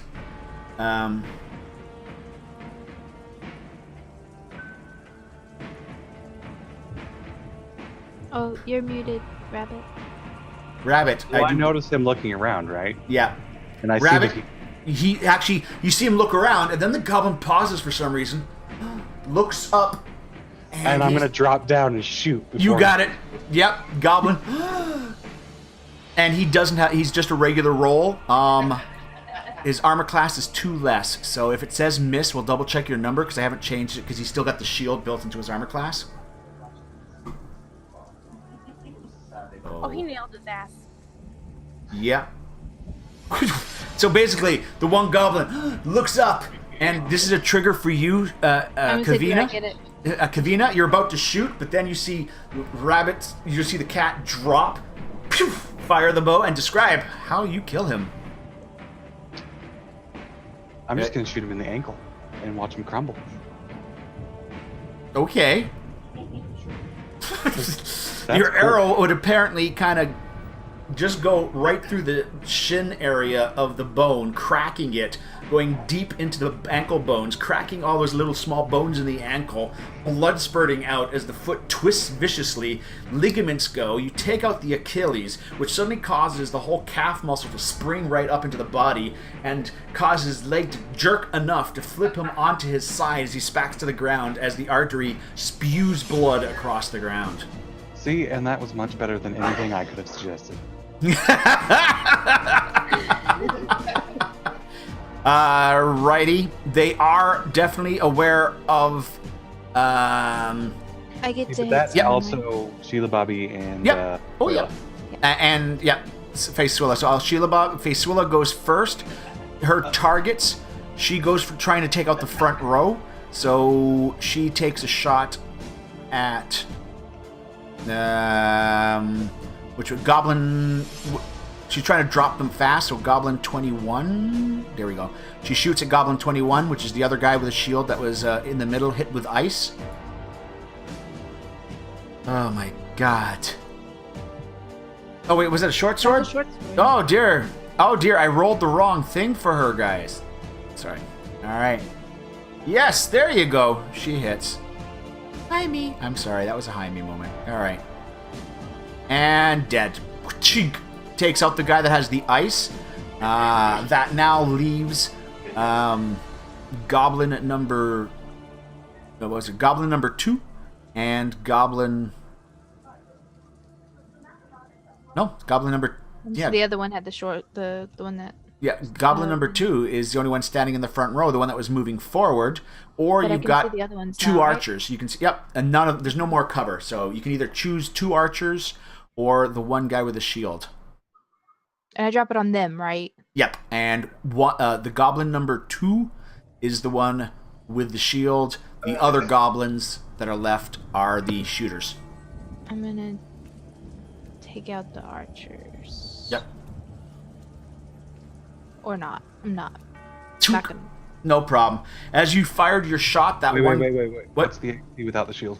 Oh, yes, AC without shield. Very good point. Very good point. Thank you. I told you to admire that. And their AC without the shield is 2 less, is 15, 14, and 13. 13, you hit. That is considered a hit. You can drag damage onto that person. Thank you for reminding me on that. 13 is the target number you needed. Boom! Shot goes. Describe how he dies, if you want. I would like for it to go straight through his throat. Ooh, all right. Arrow launches. Basically, he's got his bow ready, but the shot, as he's kind of looking up now because he saw stuff go up, as his head's up, arrow hits him right in the throat. Thing is, the power of your hit, longbow at such a close range, the feathers kind of push up against his throat and jaw as the entire arrow goes out the back, severing his spine, making his body twitch and go limp as blood sprays from the artery, painting the cave wall on the one side as he kind of twists, spraying a fountain of blood and smashes down to the ground. Beautiful. You look at art. It's art. Art! Blood art. Well, hey, you did do a mosaic last game. Yeah. A couple back, I mean, you know. Now you're painting, apparently. Your canvas is the walls, your medium is blood. And Facewilla had her kill, and I think we're at the top of the clock again, guys. Wind. All right, so we got Goblin 10 and 2. Which one has the bow? Goblin 2 is the guy with the shield and sword who was moving forward, and then the other goblin is a 13 armor class archer. So Goblin 10 is the archer? I have a lot of other goblins on this list, you see, so I can't tell easily which is visible and which is not, but yes. It's a hit. How does this one go down? Just straight through his eyeball. Straight through his eyeball? Alrighty. Your shot goes off, kind of hits into the ice area. A sickly little pop of goo goes as the eye explodes, followed by a little spurt of blood as there's a cracking crunch sound, and you see the back of his head kind of crack open, and more goop kind of falls out. The arrow doesn't go as deep because there's a lot of heavy bone there, but the guy twitches and spasms. He stands there for a few seconds, his body twitching, and then it kind of turns a little bit to the left for some reason as he just seems to be looking at the wall, and then the body stops spasming and smacks down to the ground. Poor buddy. You have a move action if you want, or just... You could easily move to full cover behind a like the column, one of the columns. I'll do that then. Which then that takes us down to Bing! Lily. All that's left is one goblin who's literally doing the nervous looking around for shields and stuff like that. He's got his shield and he's starting to backpedal. He looks like he's trying to get away from this battle as he's nervously got his shield up and he's moving back. Alright, do I get any advantage or anything on this dude? Since I'm hiding in my stealth. Oh yeah. You have advantage on him. Yeah. Wait. Okay. Yes. I think. Okay, do I click the advantage then? Rabbit, she's coming out of hiding. She gets advantage, correct? Okay. Or not? Or is it only when he's engaged? I think it's only when he's engaged. She gets advantage because she's in stealth. Yeah, that's what I figured. Yeah. Okay, so yeah. I'm gonna drop so much fire up this motherfucker's ass. Maybe. We'll see. Hits. I always hit. It's just, I might hit with 1 damage point. Guys, blow on my dice. Oh! What up, bitch? Oh, but you didn't drop it on Incinerated that motherfucker. Yeah, describe how he dies. You don't even get your sneak attack on this because there's nothing left. So describe how he dies. I incinerated that motherfucker. There's nothing left. He turned to dust like a fucking sparkly ass vampire. I'm sorry. I'm just having Skyrim flashbacks. There's now a pile of ash that's clickable. Yes. And I'm So gonna effectively, click on that this ash, bolt and goes off, and you just see the shield and the scimitar kind of smack to the ground as like a little Roman candle. The entire goblin burns, and little chunks fall, his fingers go, body collapses, ash just happens. I look to Master. Are you impressed? There's a slight nod, yes. Combat is currently over. May we take our break now that we have Yes, exited? I was about to say, looking at the time. I have to tinkle so bad. So bad. Alrighty, so ladies and gentlemen, with that quick little combat, we are going to actually take a break. And what time is it now? It is 12 after. We're going to go for... Do you think 5 minutes will be okay, guys? Or do you want 10 minutes? Your call. I need 10 because I'm going to eat. I wanna and make I'm some gonna tea. tinkle, and Okay, I'm gonna- 10 minutes it is. So ladies and gentlemen, my time is 12 past the hour. 22 past the hour is going to be the comeback time. I want to type that in. Back at 22 after the hour. Bang! And of course I vocalized everything there. Isn't that great? Just in case. Alright guys, so we will be back. I'm going to send you a message in Discord if you'll check it on the break. Thank you.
Alrighty, everybody. And now we are coming back a little later than I... so, yeah.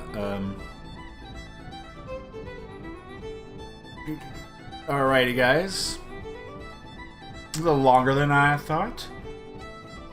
But... Apparently, I had to poop. Heyo. Thanks for sharing. Okay, girls don't poop. We all know that. Come on You now. do?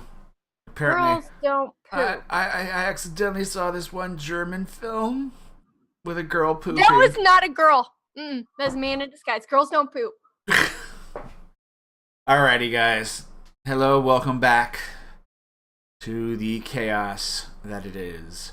So you've got 3 dead goblins viciously spewing blood and laying on the ground.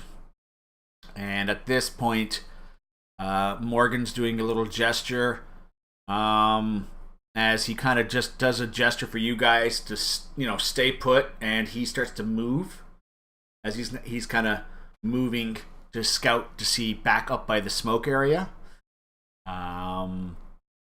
Do you guys wish to do as he says and just hold for a second, or does you guys all can sneak yourselves? Did you want to go and sneak? What's your call, guys? Oh, you're muted. Sorry, yeah. All good. I wanted to try and hide the bodies. No problem. Yep. Can I just incinerate them all like I did with the one bro dude?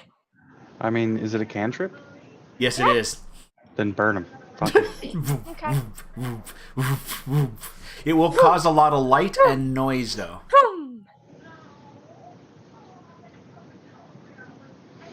Well, let's take the bodies, drag them down to that cavern, and do it in there. Oh, that would take up time, but yes, I'm just saying. Oh, or we could just, hide them. Hide them like- for now. We My could, question You is, can hide him in the spider hole. Yeah. yes.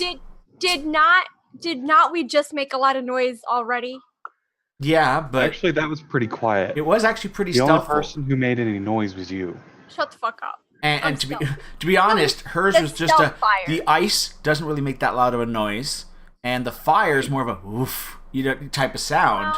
Well, the bro dude was screaming the whole Yeah, time. there was He a pulling screaming. down There was goblins screaming. So all they got was the goblins went down, and then at least one goblin,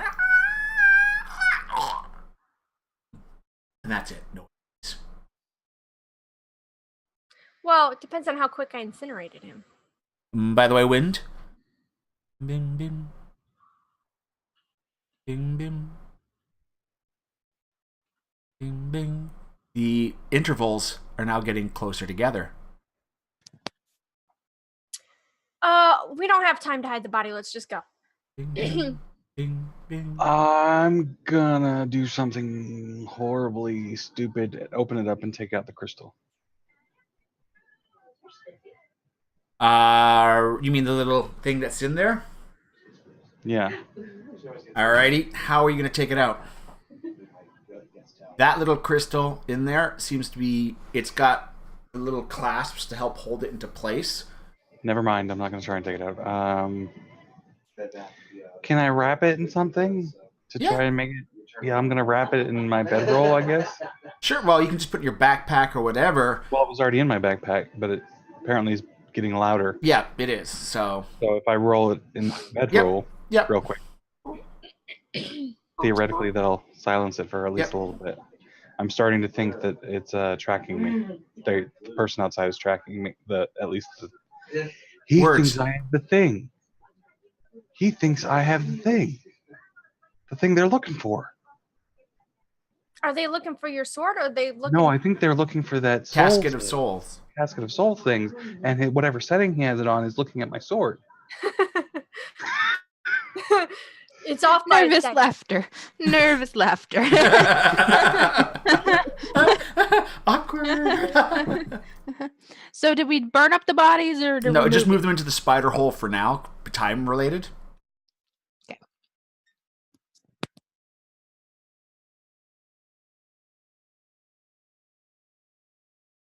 You suddenly see Morgan kind of skip back a little faster. Like, he's not too stealthy as he does a little bit of a sprint and then finds a column to come, and boop. He's got his pointing to his eyes, and he's pointing down the hall, and you see him getting his light crossbow ready.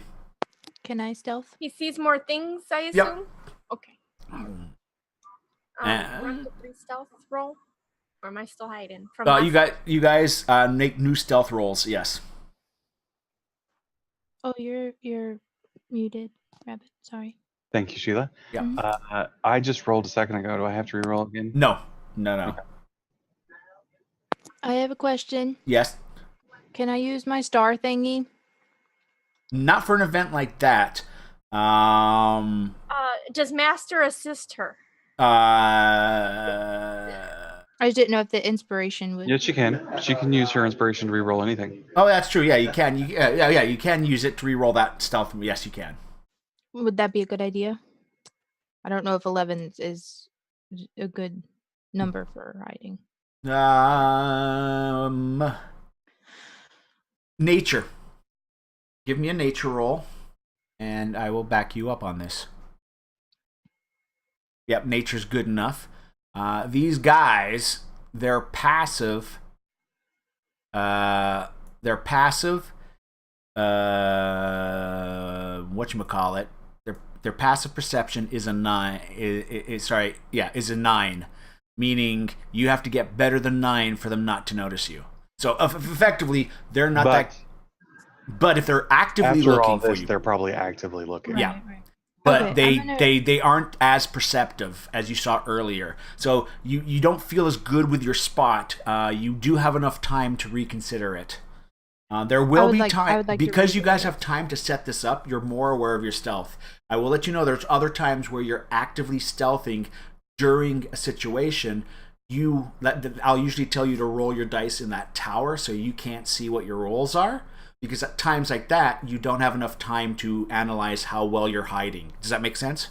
So right now you can analyze, you don't think you're as good, you could try another spot. You do have the luxury of that. You have at least one more round to re-roll. But you have to take with what you got there, or use your thing if it's really bad. 17? Yep, that's better than you had before, yes.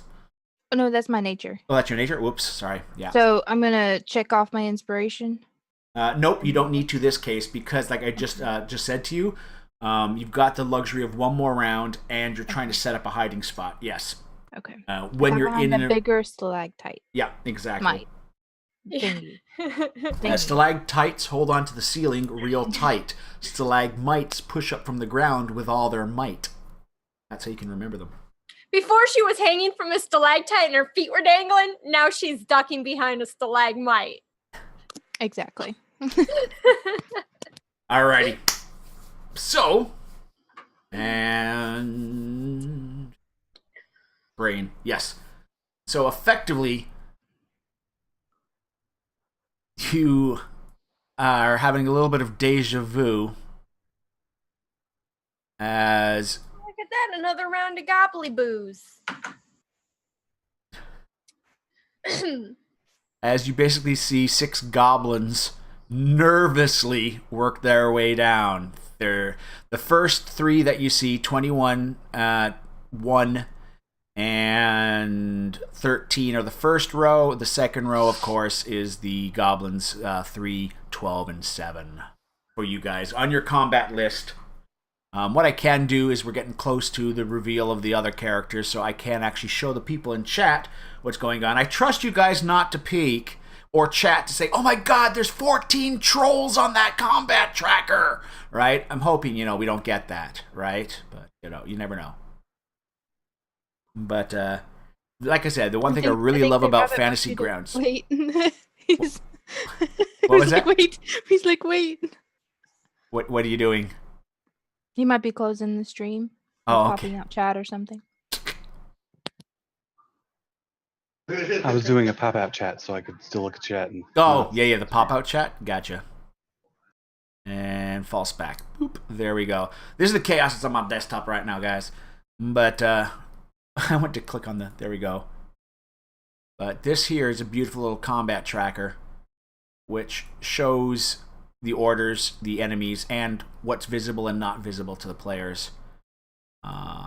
It is organized by initiative, a bunch of little quirks for that, and then we can get rid of that little note on the bottom.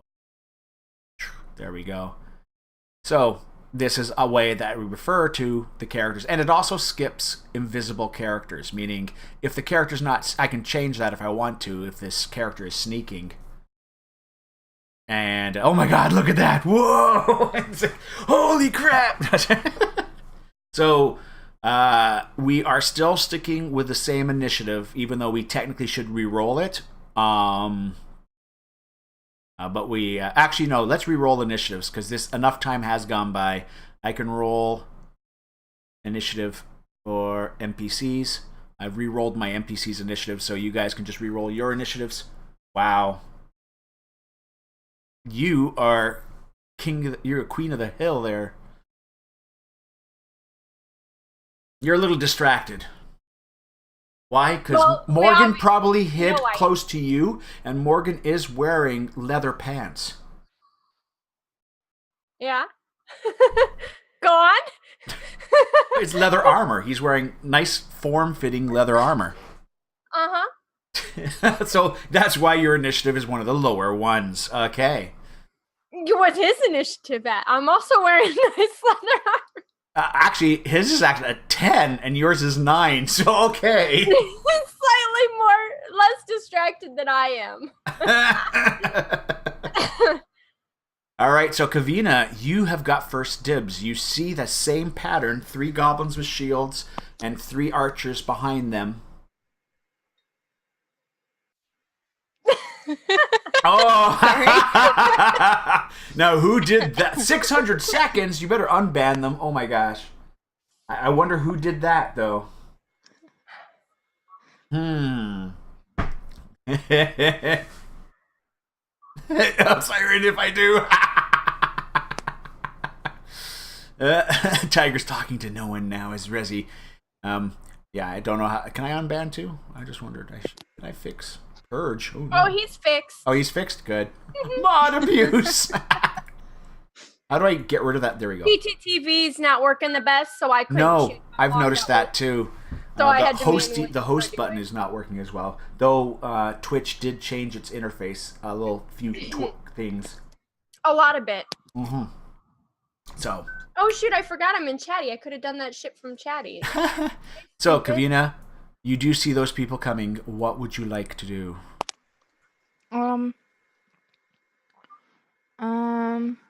Are they pretty far in, like where they were before? Yeah, basically, as soon as they come to the 30-foot mark, is when you can finally see. They come around the corner, type of thing, at the 30-foot mark. I'm gonna do like I did last time, and I'm gonna wait until they're aware that we're here. You got it. Someone else hits them or something. I'll wait till they're aware. All right. The goblin at this point is moving in, so they don't really get the act on this one. Facesuilla, same thing. She readies her longbow. Goblin's moving in. Wind. Are you no longer on the ceiling, I take it? You're on a ground position for hiding? Behind a pillar of some sort. Yep. I'm going to hold my action until either the fighting starts or they trigger the traps. Okay. The fighting starts because next round will be when they will be triggering traps. So for this initiative round, it'd just be if you're spotted, or basically if you're spotted, you're reacting is to shoot with your arrow, right? Yes. Alrighty, a goblin. Morgan's got his light crossbow and holds. Because no one's done anything yet. He does a hold, and because Morgan puts his hand close to his ass and clasps it in a thieves' cant type of way to signal, hold your action. Because he figured he knows where your eyes are, so he put his hand close to his ass to give you, Lily, the signal to hold your action. Mm-hmm. So it's your action now. I'd be looking at his ass is what you're saying. Exactly. He just guessed it. You know, thieves can't just gives you a hold, like a little gesture to hold your action. He clenched his fist, but he did think about just clenching his ass cheeks for you. But he didn't know if it would be interpreted the right way. All right, the other goblins continue their moving. Why couldn't he have done both? All right. So it's my turn again. Yep, Kavina, it's come to you. They will hit traps this round if they do not pass their perceptives. Oh, did I not get to do anything? Oh, did you want to do anything? You could. He did give you the hold. Yeah, he gave me the hold. That doesn't mean I don't get to act. He doesn't own me. Sorry. What would you like to do? I'm almost ready to say fuck it and shoot shit up their ass, but I'm not gonna. Where am I? I'm the furthest. Okay, so I'm behind him. You're somewhat, yeah. You're not directly behind him, like you're off to the side, so you have a clear shot whenever you have to start shooting stuff. Can I set an action to be triggered, even though I'm a magic person? What would you want? Well, if anything engages, I'm gonna shoot another well, let's see. I'll shoot a ray of frost. Frost, no problem. Up into one of the first row goblins. Just to let you know, like out of character, you're the last one in the initiative. So effectively no one else goes after you. Yeah. When she holds her action, she holds her action until her next round. Yes. Okay. Thank you. All right. So yep. That's true. Yeah. Okay. Thank you, Rabbit. Yeah. So anything attacks. And it's a frost bolt? A frost bolt so far up its butt. You got it. It won't know what my name is. Okay. But it'll be screaming it anyways. You know what?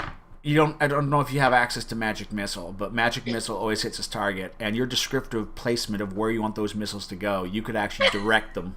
Like I did not choose Magic Missile. That's a cantrip, right? No, it's not, unfortunately. You might not have access to it. I'm not too sure. I don't think so yet, or I chose something else in place of it. Magic Missile. We didn't go Magic Missiles yet. Alrighty. So, yes, it's held. So, Kavina, nothing... Oh, I lied! Yes, these goblins just continued. They didn't do anything. So, that's right. Bang. Kavina, back to you. Do you want to reestablish the same trigger? Yes. Or do you want to change it in any way? Because they look like they could be triggering traps. If they hit the traps, I'll fire. Or if they go in combat with someone, I'll fire. You got it. Yep. So, effectively, all right. And and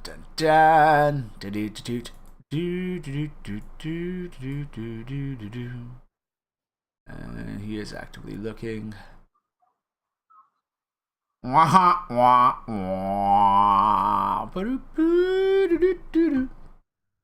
There is a snap.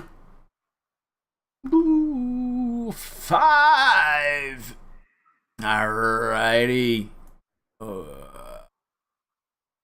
Poop. As he is mortally wounded almost by this trap that goes off. I'm gonna roll a die here. 5, 1, 2, 3, 4, and 5. Oh, Kavina, your trap, your bear trap, basically you see the metal teeth go right into the thigh muscle as they kind of crunch, and you literally, it's been severed and cut where his leg is at that spot, and he's held in place. You can see the teeth piercing through the other side of the leg as he's being caught in a bear trap. And he's like screaming. He's dropped his shield. His armor class is now 13. As he's like, and he's waving his sword because he's in so much pain, and he's making a lot of noise. He is triggered by a trap. Do you wish to shoot? You have the opportunity to do so. Or hold. I was going to shoot him, but does anybody get to go first before me? You were the first, so he's the next one after you, and then Face Swella's after you. Hold on a second. Yes, because technically you would go first, and then Siren would get. Then Face Swella. Like everyone else would get to go, but you get the first one if you know. You hit. Your minimum damage exceeds. You rolled a 1 and you still kill him. So describe how he dies. His leg is pinned. I just shoot him through the heart. Through the heart? Alrighty. Your arrow just impales him through the chest as he... And then he kind of falls.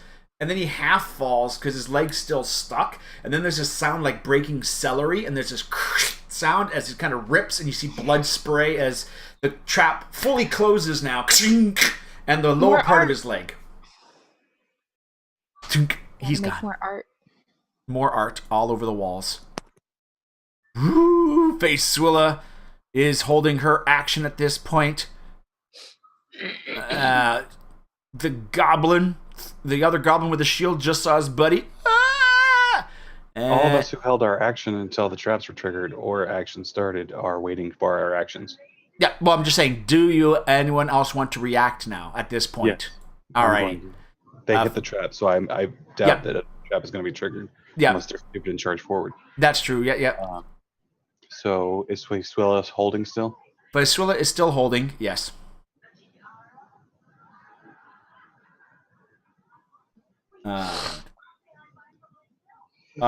Which goblin was it? Front row? That was wrong. I should have done it with advantage because I'm coming out of stealth. Yep. We'll roll another one type of thing, yeah. Alrighty. And I'm gonna pull some monk bullshit. Alrighty. And I am going to add an extra D4 of damage.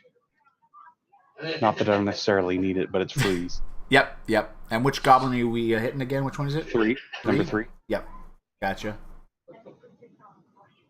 How does he describe your flurry of attacks that take out goblin number 3?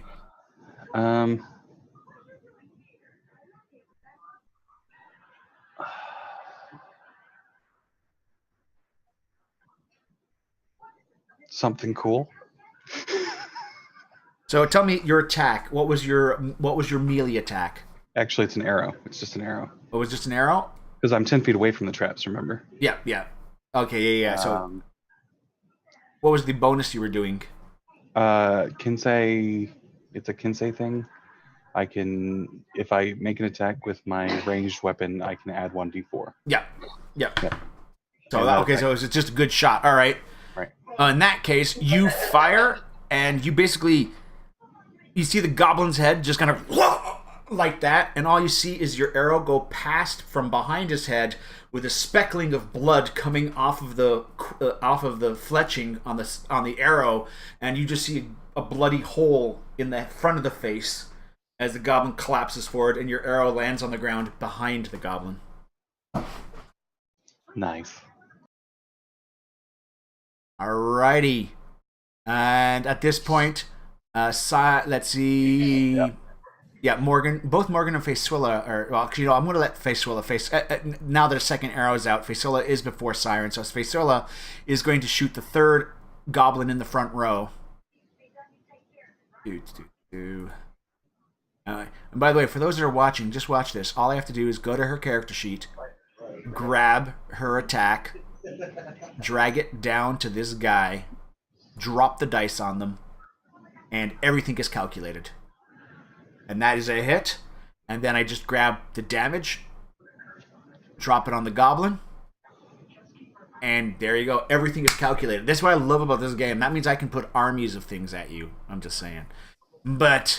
And he is dropped, as she basically drops the last guy in the front row, leaving the 3 archers exposed. Their armor class is effectively 13, so remember that when you roll. There we go.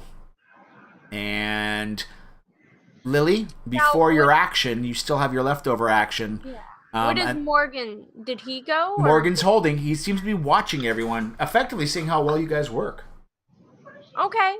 And he has not given me any more hand signals? No. Now that everyone's fired, he's no longer doing the hold action, so effectively... He's not attacking. Yeah, he doesn't seem to be attacking yet, but... Shooting a little stink eye at him. But I'm going to use my Ray of Frost, and I'm going to lop it at one of the bros. Who's on the front row? Is 12 the last guy left in the front row? Nope. Or is he back row? All 3 are back row. The last 3 goblins... So technically, they're all front row now. Yeah, true. That's true. That is true. Okay. Their armor class is 13, just in case it says you missed on a 14 or a 13, because... I get advantage, right? Yes, you do.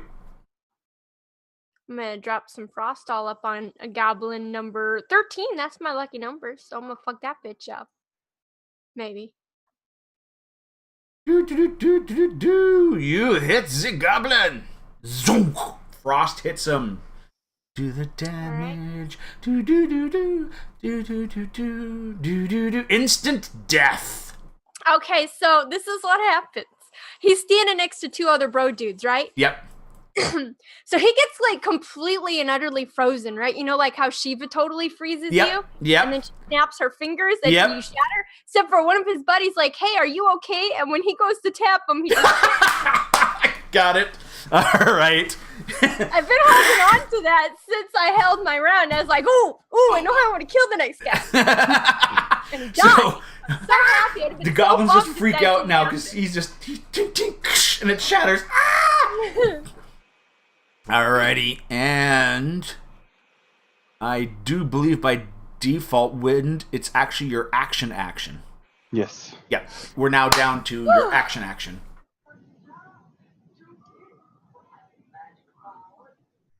Hacks. See, whenever you're good, it's a hack. See, I was distracting them for everyone else. Yep, exactly. And then I'll go back behind my pillar. Oh, I also, did I hide after that? Oh, Is that- yes, you can do another stealth roll. Yeah. Yep. I don't know if I can hide after a held or not. Okay. Yeah, because you've still got the rest of your actions, technically from last round that you're doing. So, yep, you're gone again. Need to finish. Alrighty, Morgan. Light crossbow at goblin number 12. Oh, hold on. He's got advantage. I didn't do that, so basically I roll 2 dice and take the higher of the 2. So that one does hit.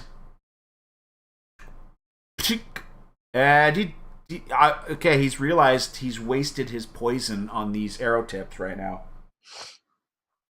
As that arrow hits the goblin, the poison tip goes through the body, and then it starts to drip the poison behind it down its back. You know, it's like, oh, well, that was good. You know, it kind of infected it along the root. But that goblin is also impaled and dead. Righty. And guess what, Lily?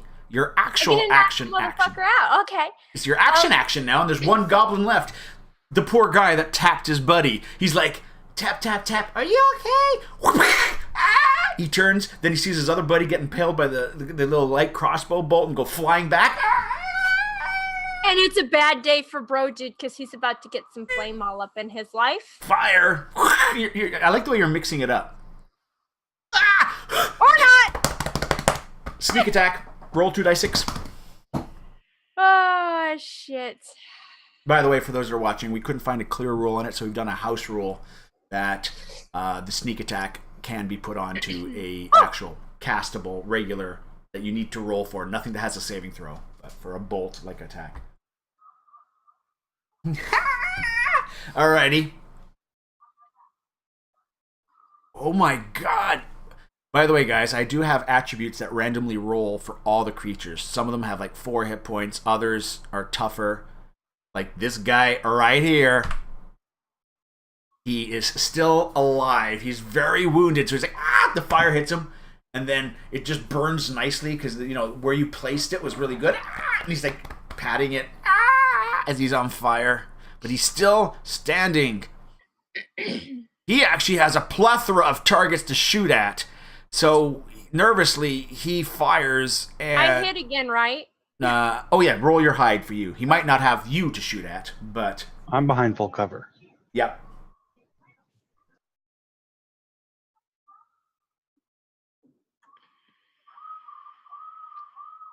Okay, yeah, you're hidden. All right, well, you've gone into an area where he goes.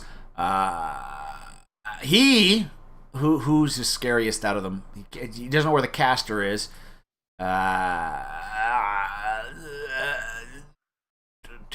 He moves to try and get a better shot, but because he's moving, his passive is not as good to notice the traps.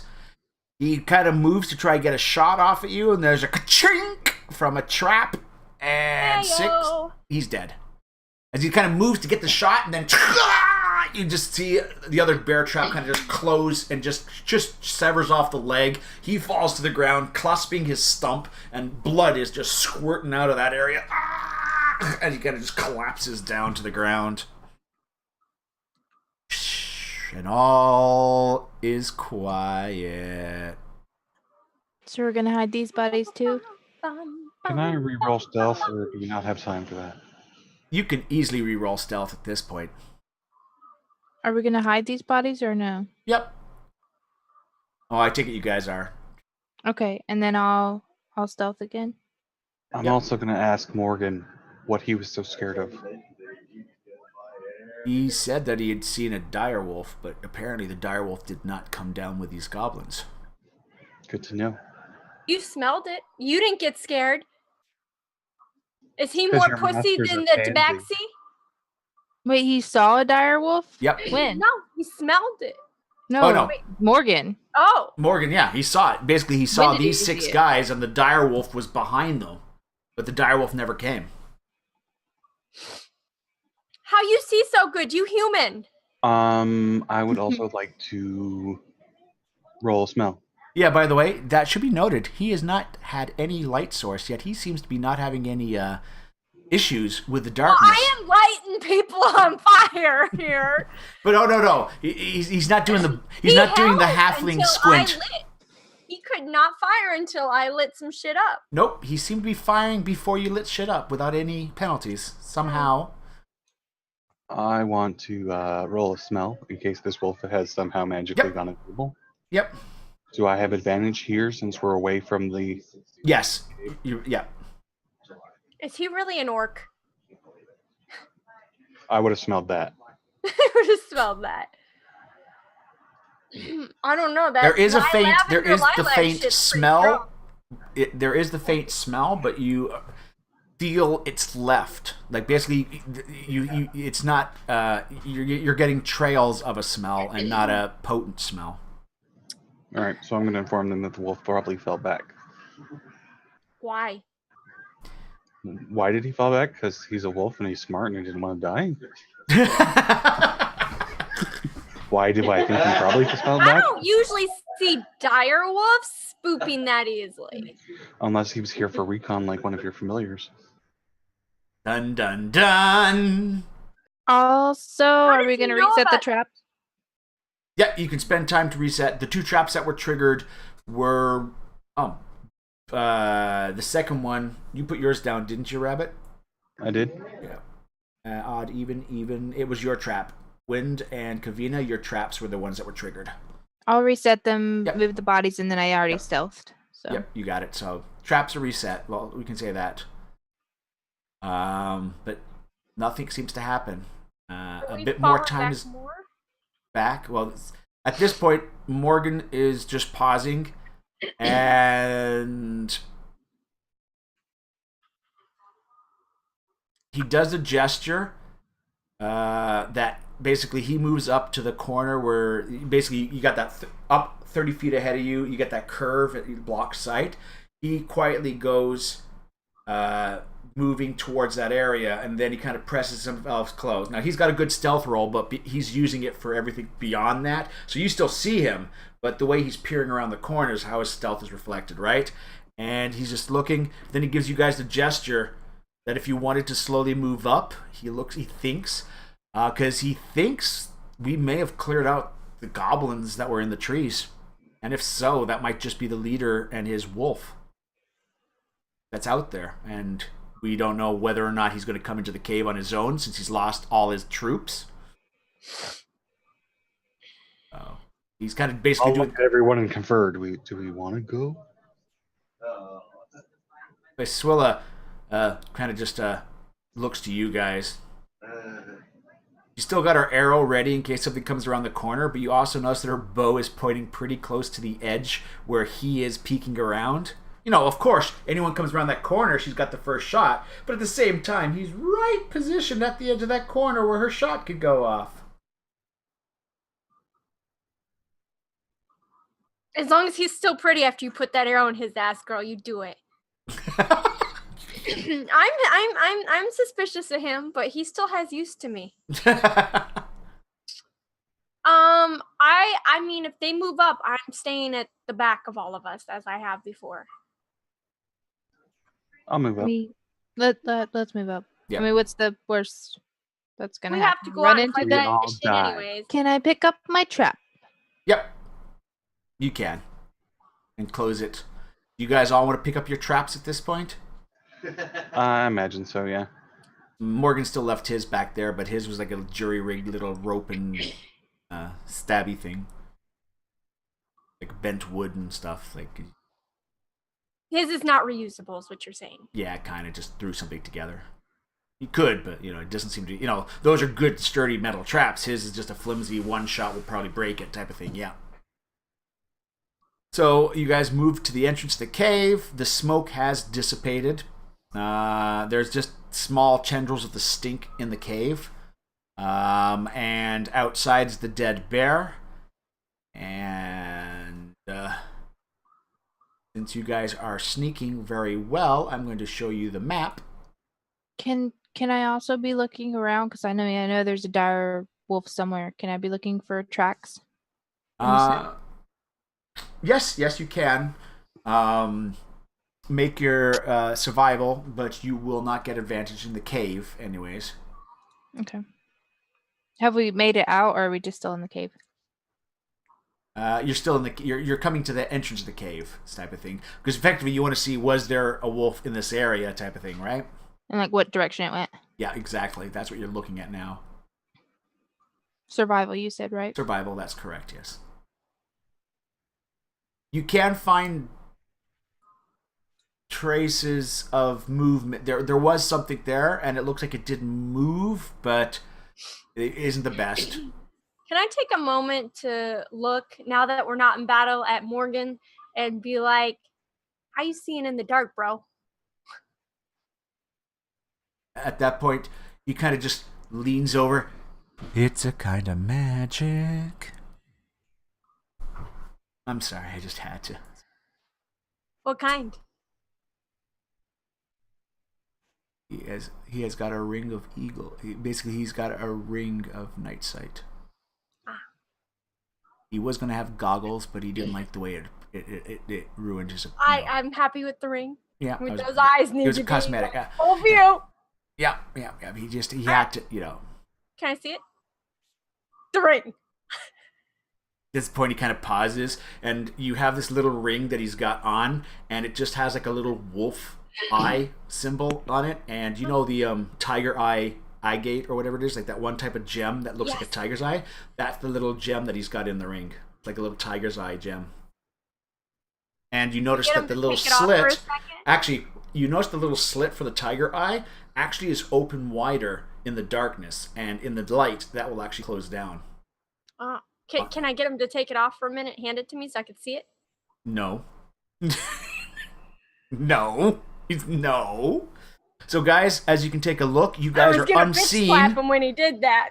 You're unseen, and you notice that the hobgoblin, which looks like the leader, has gotten himself back on the back of the wolf, because Morgan will let you know that he did not.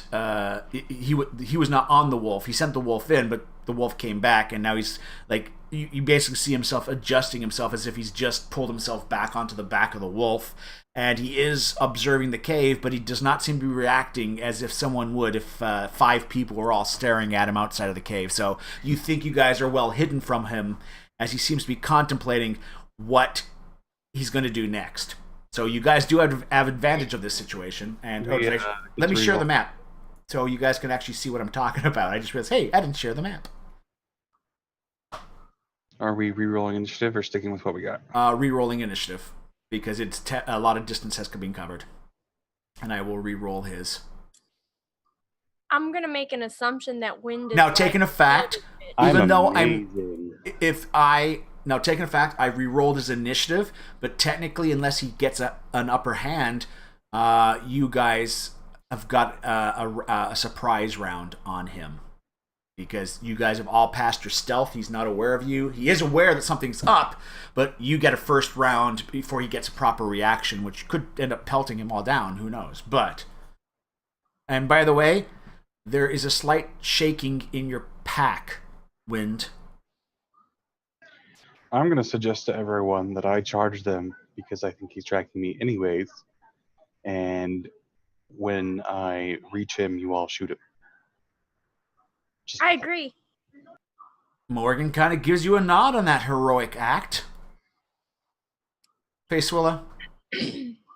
Really neutral. She's... How am I supposed to impress you, woman? Seriously. I want to see what it is he's using to track you, and I want to push that button. I want to push that button. I want to play with all the toys. Ding. Look at that. I've now made Morgan friendly. What do you mean he's friendly? He's our friend now? Yeah, he was an ally. That's good. He better be friendly. I mean, He I've was been neutral like in the flirting first the two fuck fights. out of this dude. Background was brown. I noticed that. It was red. We were green. He was brown. It bothered me. I'm like, look, I've made enough sexy eyes. This motherfucker better be on our side by now. He was on the fence, you know.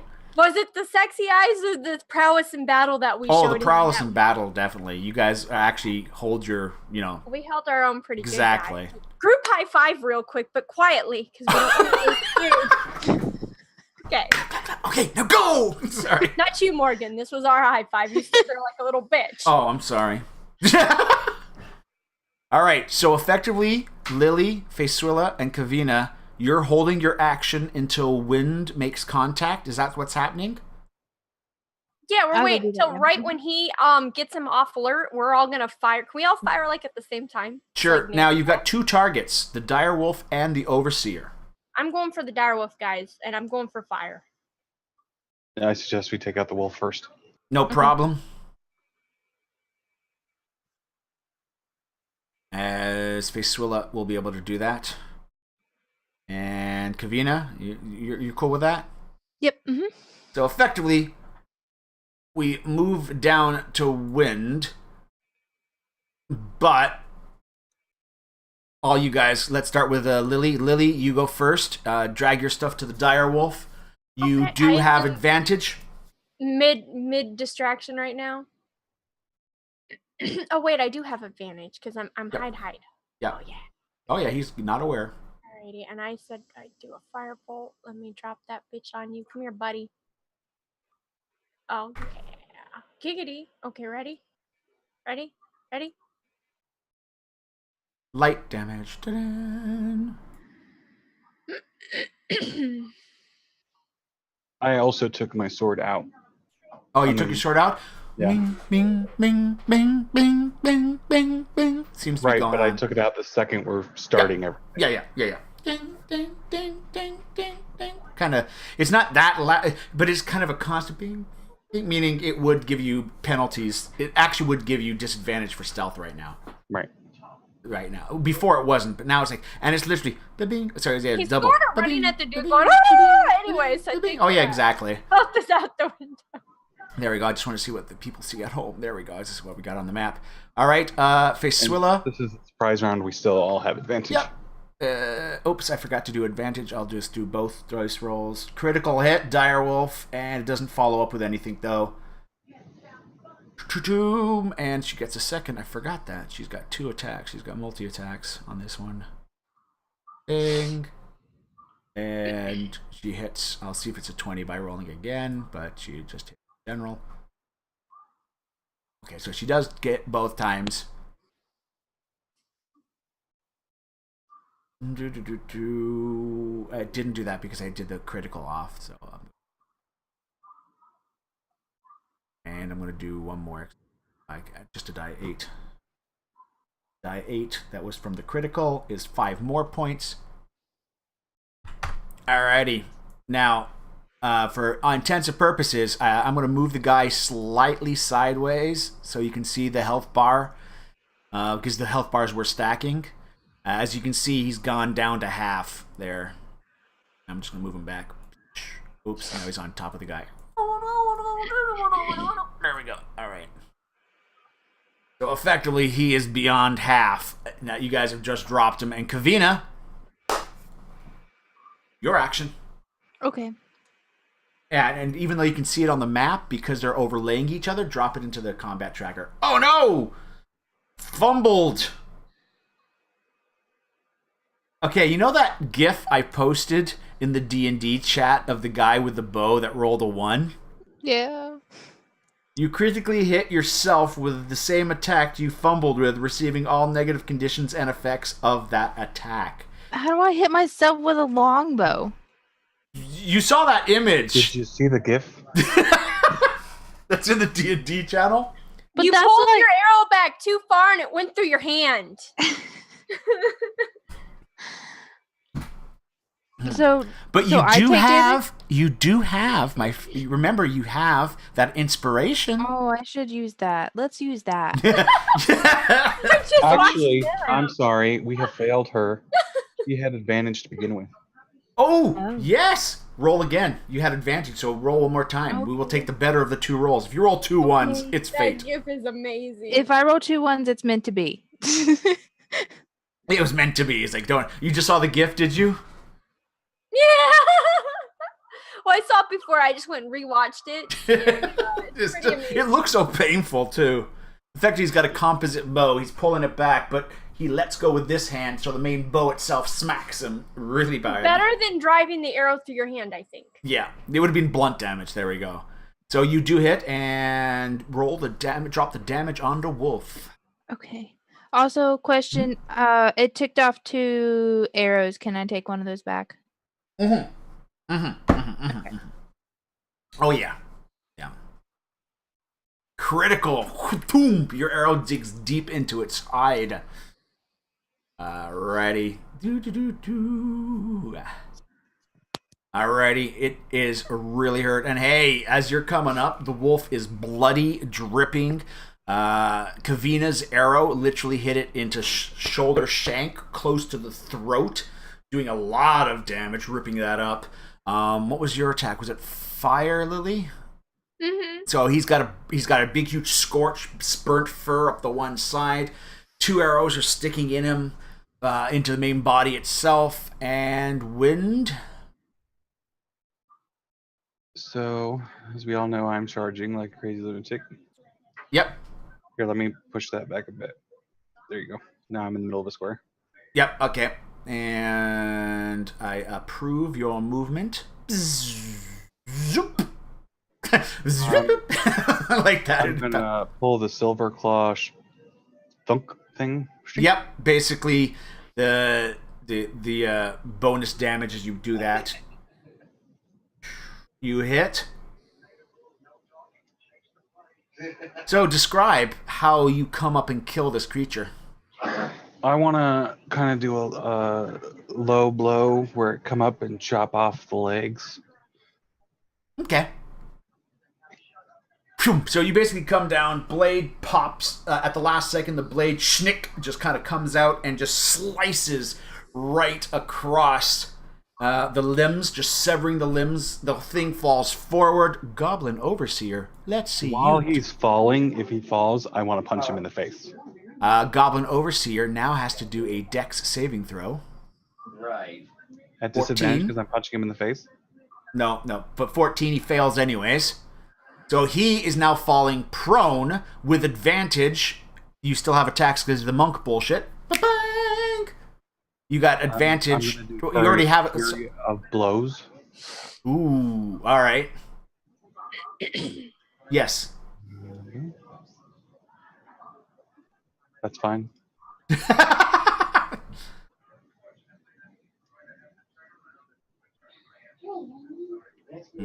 Oh, wait, hold on. The first one that missed, he's got a shield. He couldn't use his shield as he's falling off the horse. So 18, 17, 16. Okay, it still misses.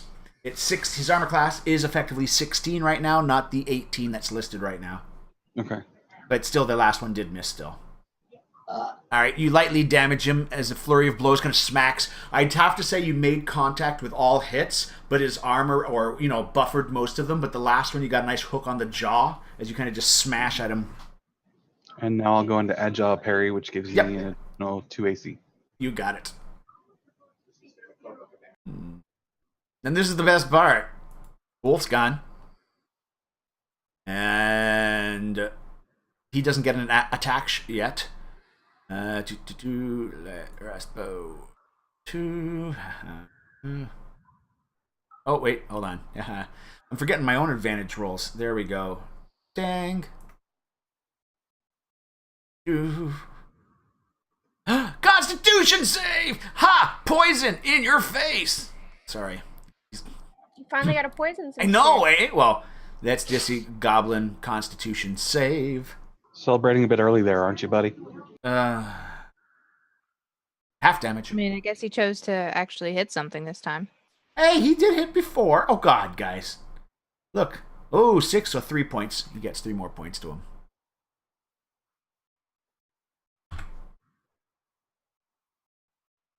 All right, and guess what? Because now it's his round to do stuff. Lily, Facesuilla, Kavina, and Wind, you all get your actions before he gets to do anything. So, Lily, you see the guy kind of fall. He is prone. Prone gives advantages to melee, but disadvantages to ranged because he's flat with the ground.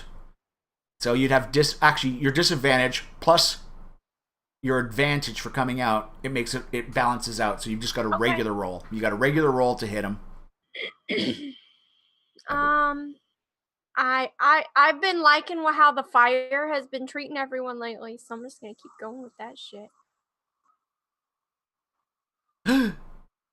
Teleported to a bloody Viking world where they attempted to raid Constantinople guarded by 74 soldiers.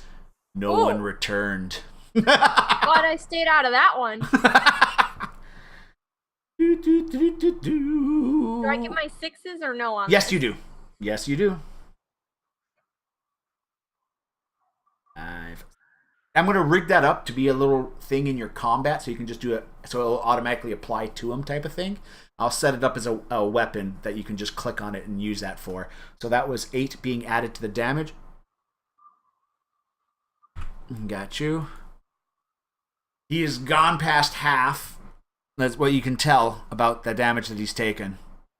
And he's burning a bit. Facesuilla, same thing. She's got advantage, disadvantage, so... Missed. No, I just realized she doesn't... Yeah, she misses anyways, yeah. Second one. And wow, it's Facesuilla that's the one that can't hit. Remember, guys? For some reason, she's the one that doesn't hit. Kavina, it's your turn.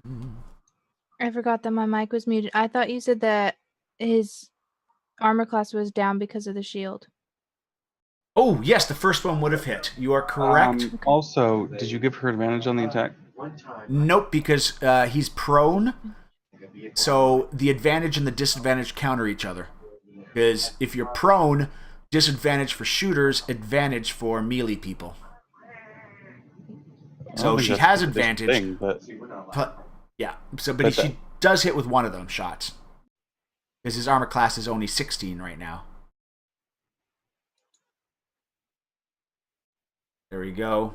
So he has taken some damage.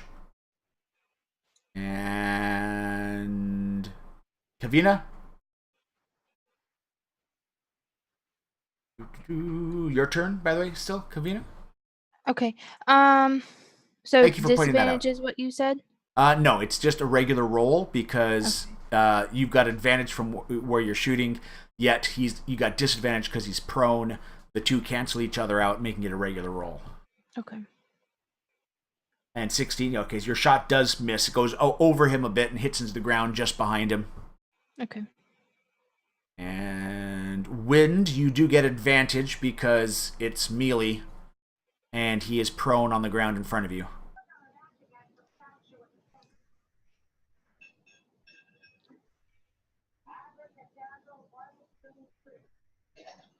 Critical hit, but it's and if you just drop the damage on, it should automatically do the critical die for you. You have critically wounded him with your sword. I'm going to do Fury of Blows, but my goal is to knock him unconscious versus kill him. You're not going to kill something? D&D first. Sorry, I'm kidding. That's not true. I knocked several people unconscious. I know.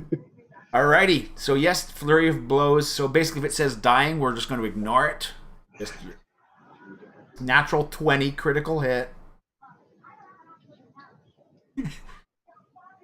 All right. Did you get 2 natural 20s in a row? Yes, he did. I did.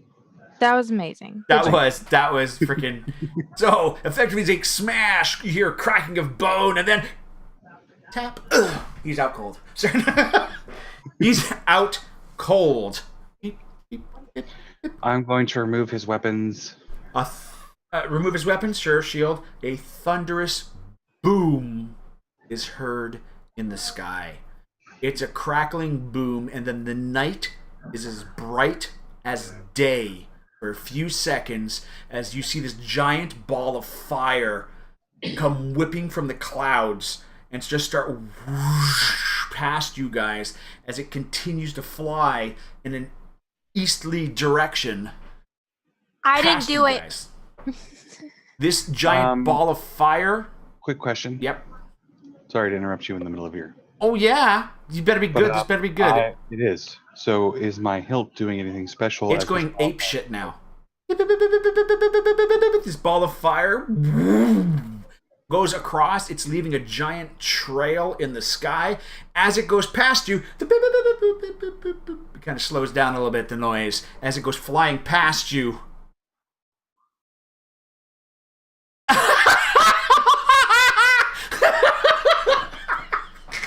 And you just see the trees being lit up. You suddenly see this ball of fire. Like, everyone sees this ball of fire. It's like a giant shooting star about the size of a freaking house. Just goes, whoa. You see the trees, the snow. Like, remember you had that thick snow earlier where you couldn't see that far in front of you? Most of that's gone. The snow is kind of calmed down out here. But the snow on the trees are literally the coming from it. And then there's another boom behind you. Where it was, you just have this other thunderous boom that just kind of happens, but there's nothing there. But for some reason, you saw the light, and then another boom just happened where it was weirdness going on, and then the trees kind of are blasted to the sides. The snow is just melted for some of them. You see fire start up on some of the trees, the pines, and it just disappears behind the trees up to an area where there was a clearing. And you just see it disappear behind the trees, and then there's another boom of light, and then it just goes fading and quiet. Since I'm here, I'm going to look for this rod thing. See if he has it on him. Yep. It's actually strapped to his belt. It's actually... I'm taking it. Yep. I'm running over, handing it to Siren. Tell Morgan that he's going to interrogate this guy, and I'm going to start running for that thing. At this point, you see Morgan's face. You feel that you're not going to be the only one running for this thing. Right now, Morgan's face, Felswella's face, the NPC is like, what the fuck? And Morgan's at this point just kind of, okay, yeah, we'll just tie. At this point, he pauses. Lily, can you tie that guy up? I'm just going to investigate what that is. And he's heading off. You're tying him up. You're not leaving me here with this motherfucker. At that point, he pauses. Face, elf ranger person that never told me your name. Go protect her while she ties that guy up. I gotta go check this out. And she just, at this point, does an ancient elven gesture, which is something about an acorn in your anus. So, effectively, he's kind of confused. He quickly looks to Kavina. Kavina, would you be able to tie this guy up? No, I'm going with Wind. I'm already gone. I know, Wind's already gone. I'm gone. So you see him quickly, he's getting a rope ready, starts tying up this guy, looking at you guys, moving towards it. And guys. Guys.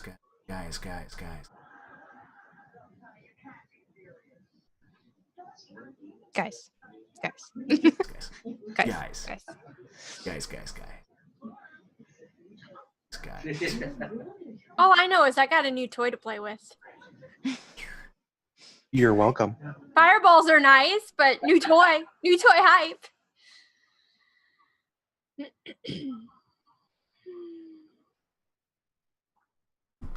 Falling Star, that's all I see. That's what it's called. Falling Star.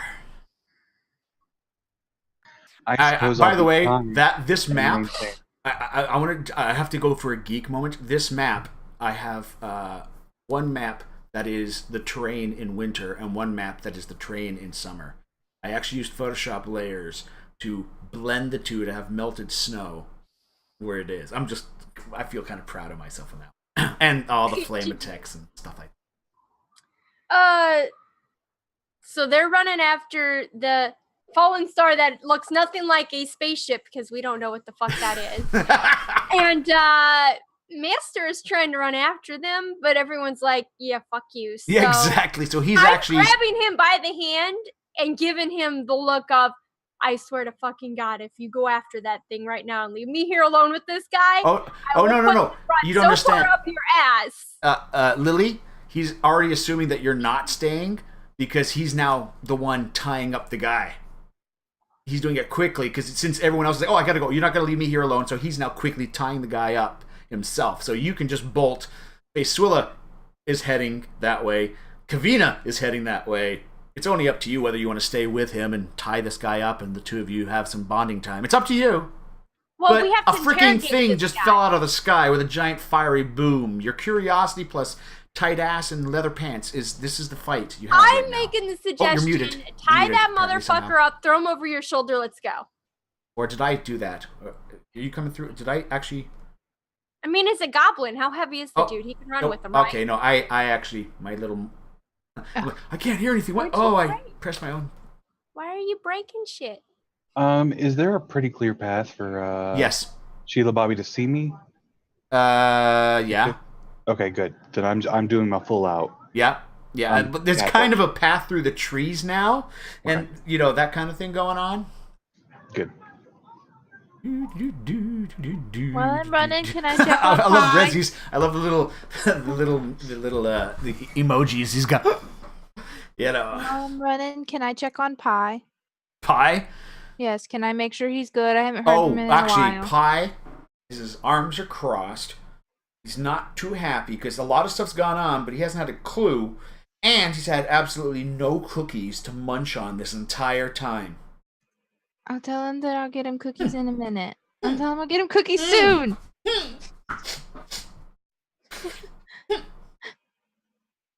Okay. Look, I thought Pie was on cookie duty. He was in charge of getting the cookies. We should all look at him like that. At this point, Where's you see the cookie Pie pie? just with his little sad face, digs his little paw, gets some more like crumbs that fell into the corner of your backpack.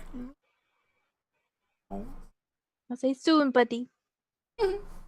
Soon. Okay. So yeah, Lily, what was your final decision? Do you run with the rest of the group? I tell Master to tie him up, throw him over his shoulder, and we'll run after with him on his shoulders. I mean, he's a goblin. How heavy is he? If He's this a guy can't- hobgoblin, and this guy is over 6 feet tall. He's gonna tie the guy up. He's got some good knots, and we'll come back for him. I don't trust leaving this goblin alone. Well, we got... Shit, he doesn't have the rod on him. Is he that blind that he didn't see me hand it to? Oh wait, no, yeah, that's right, true, yeah, that's true. You didn't hide it in any way. So he says you've got the rod. So he I asked changed him the rod. right now, do you know what the fuck this is? Does this rod look like the other rod that I have? Yes, and it has.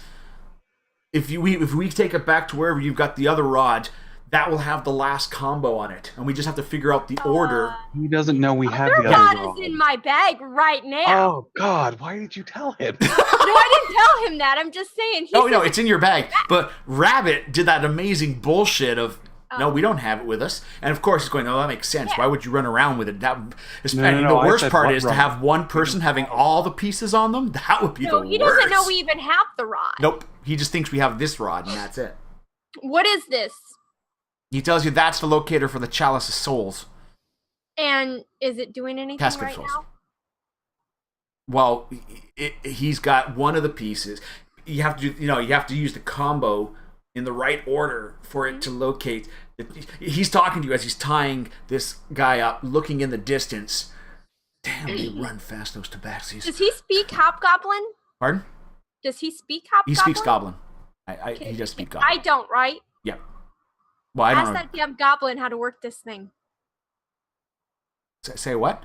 Ask that goblin how to work this thing. The Goblin responds with, because he was knocked out cold. He's not come to yet. I'm debating whether I should disobey wind. How well is he tied up? What, the Hobgoblin? Mm-hmm. Can He's we tied up pretty tie good. a couple extras on him, like?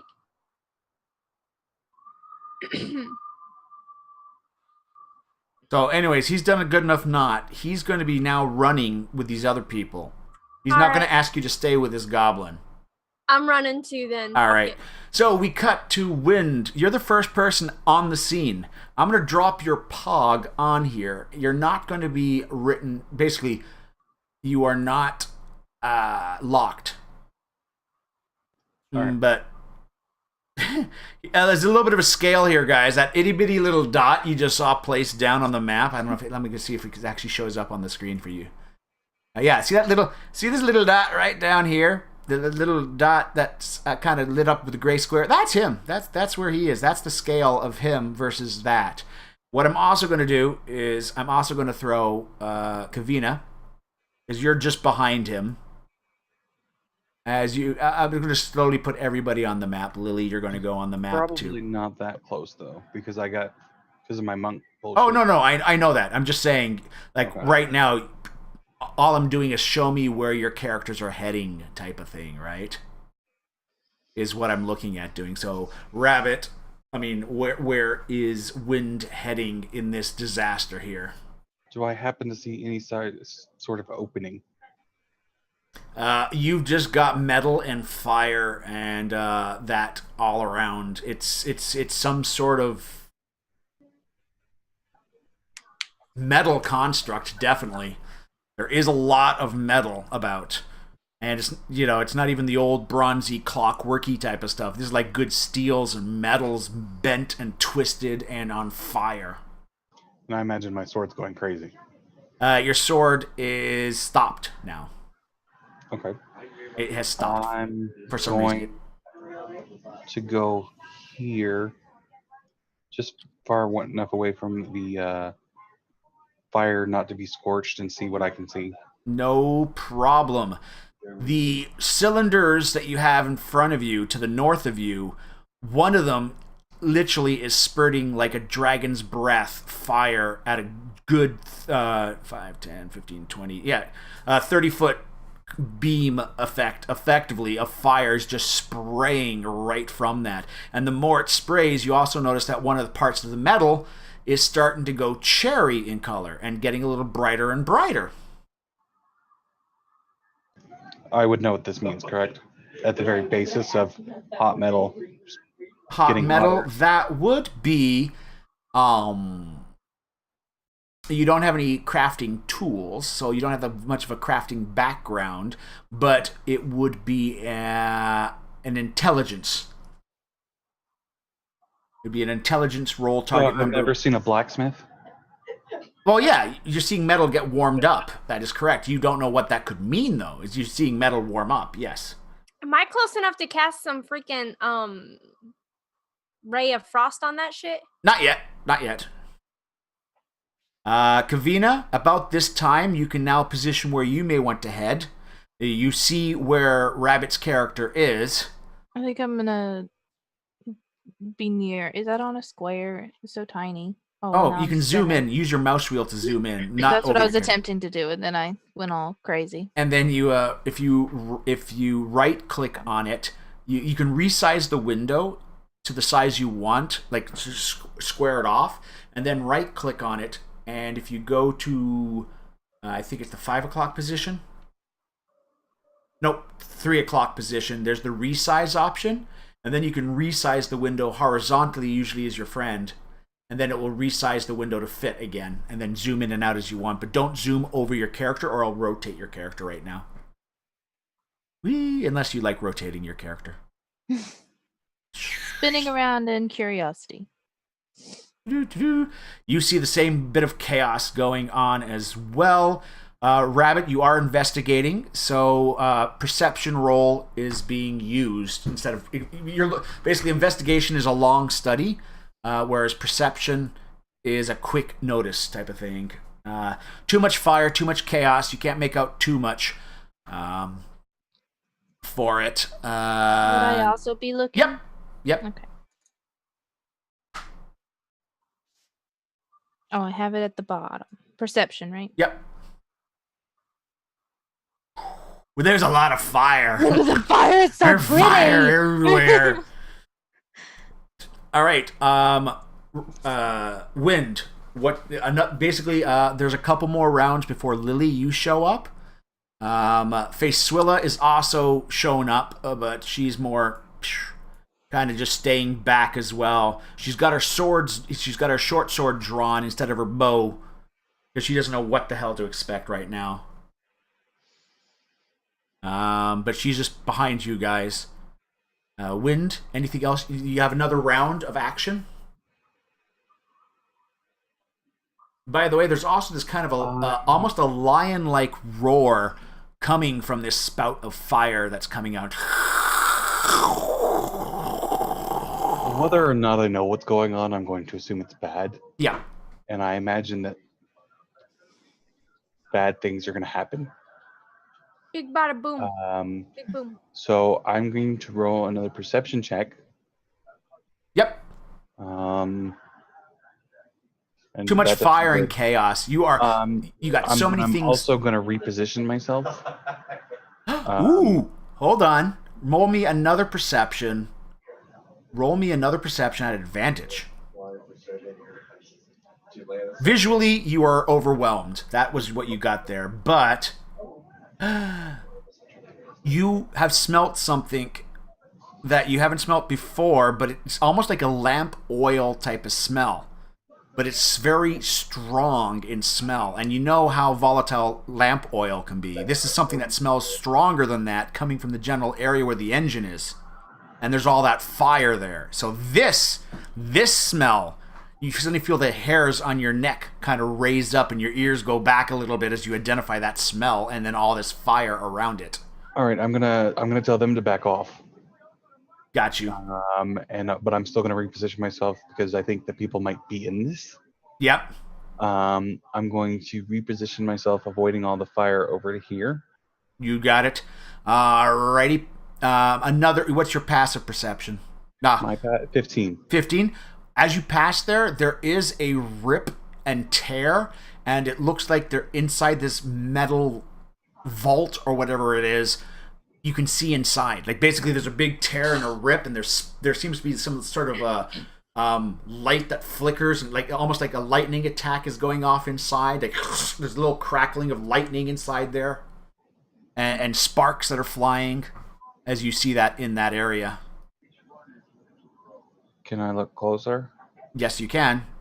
But you won't see anything more. Unless you go in, you're not going to see any more. But, like, the light, like, am I seeing lightning streaks or just the light? Yes, a mixture of both. What you are seeing is basically there are sparks going, and then you also see dancing over the metal walls of this metal thing is just basically electricity that's just kind of crackling, like lightning effects that are crackling on the one wall a little bit, just seem to go around hitting little spots and little areas of the wall, or you see the sparks going around it. So yes, you see an area that does look volatile for you do not want to touch. Okay. And you also notice there is what looks like some sort of rope that is hanging, and that rope is emitting some sparks at the end of it. Seems to be a rope made up of, some dull material with some metal on the inside of the rope. It's kind of weird.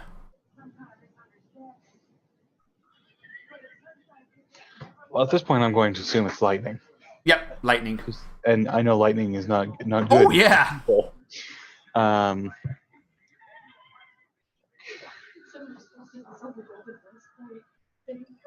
Can I roll another perception check, or is that the end of what No, that's it for you. Okay. Before we get to Lily, you're going to be showing up on the map.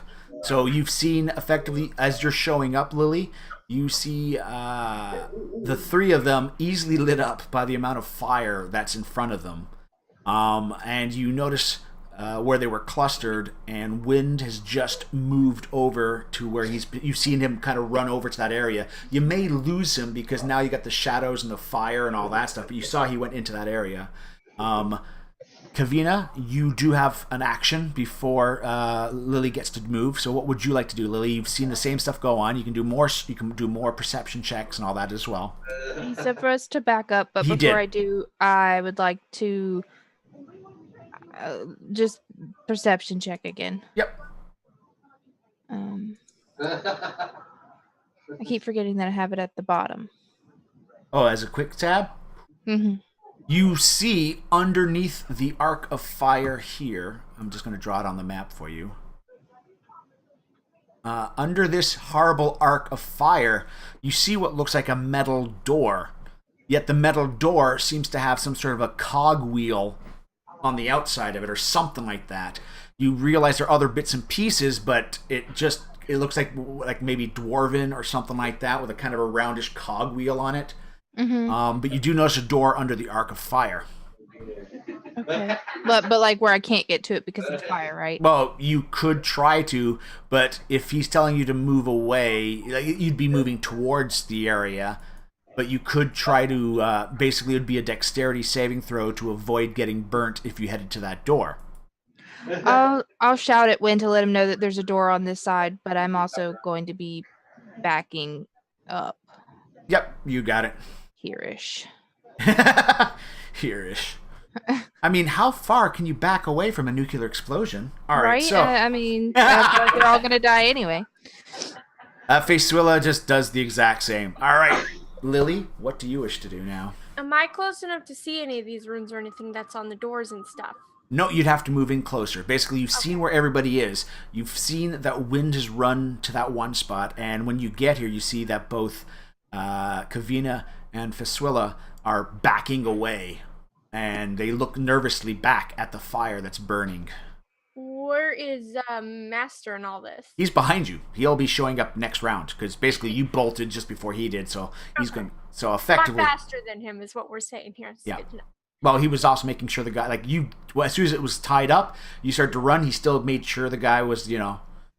He wanted to make sure. He just, I want to move into position where I can see where the runes and stuff are. So I don't know if I want to go by Wind or by Sheila. How far can I move in one go?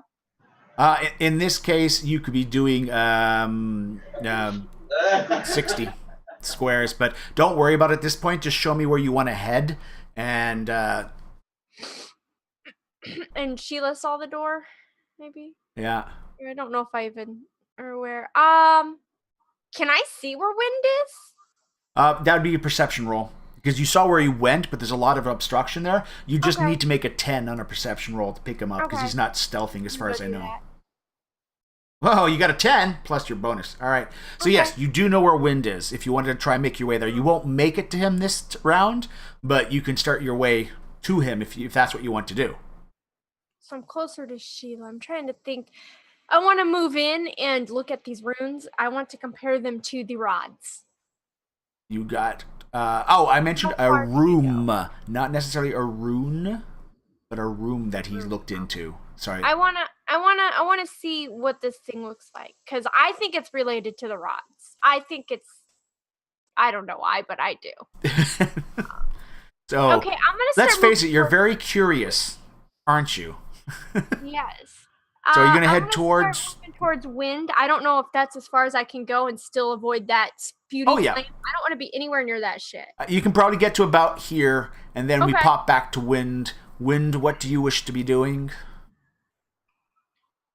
We're kind of breaking out of initiative now. I'm kind of doing my own, Am I able to hear Wind? Can he speak to me from where he's at? if you yell, yes, because the sounds of fire and Okay. other things are just, yeah. I holler at him so he knows I'm back here. Yeah. Okay, yeah, he would be aware, like, you're yelling. There's a lot of wind that's in this area, too, and fire that's going on, so, yeah. You also notice the ground is really ripped up in the area that you're approaching. Did Wind hear me when I yelled about the door? Yeah, I would say that yes, Wind, you were able to hear. She's saying about something about a door. You would have had to yell as well, but yeah. No, yeah, I was yelling, but Okay, I'm going to scream at Lily, and I'm gonna go back around here and tell her to Ray of Frost that Okay. the pipe, and I'm still concerned about the people in there and less concerned about myself, so I'm gonna try and get to that door that she pointed out. You got it. So dexterity, you said? Dexterity is going to be needed. Target number is 14. Yes. Whew. All right, you're able to avoid it. It's basically an all or nothing for that one because you're basically getting under it. So effectively, she's moving up. All right, he did point, and there are two things that you see. He said, "Can you put?" Basically, he said, "Can you do something about that?" And then he bolted for the door. So he's left you with two options. There is metal that seems to be going. If she saw me, I pointed directly at the pipe, throwing the fire. Throwing the fire? Throwing the fire. You got it. Because I know what lamp oil does when you throw it. Drop I'm gonna try to put out the fire with my frost. You got it. Righty. Effectively, you will hit. Just roll me an attack roll just to see if you roll a 1 or a natural 20 is all I'm looking for. Attack roll? Basically, double click on your attack, but you don't have a target, so it should just do it for you. All right. Yeah. So basically, or just the single click apparently because it's double click. But basically, yeah. Now we cut back to Kavina. Kavina, Morgan's now showing up on the bottom of the map here. Kavina, you see what's happening. You see that Wind is heading towards the door, and you see that Lily is launching an ice attack. Okay, I wanna get in the door as well, so I'll go with Wind. Alrighty. Essentially, to go in the door. All right, so effectively, I'm putting you there. If you do a bolt for that area, you won't. Basically, Wind is the only clear space for you, so you can't go there until Wind moves forward. Okay. All right, so effectively, and roll me damage, Lily, for the frost attack.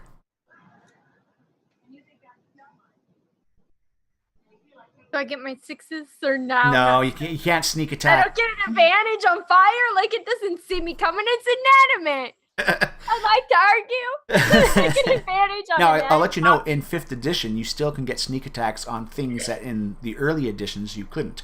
Undead and constructs you can now, because it's considered attacking their weak spots. Am I attacking its weak spot? The frost goes, and halfway through the thing, you just see a magical mist. Basically, a sparkly water kind of hits the area because it doesn't remain frozen by the time it goes, but it magically dissipates. But you did notice a bit of the fire. It was almost like you were spitting into a bucket type of thing. It's like I did not succeed in putting out any of the fire coming out of that. You reduced a few fire points roll. probably, but all right. Getting to the next round, Wind, you're at the door. What do you do?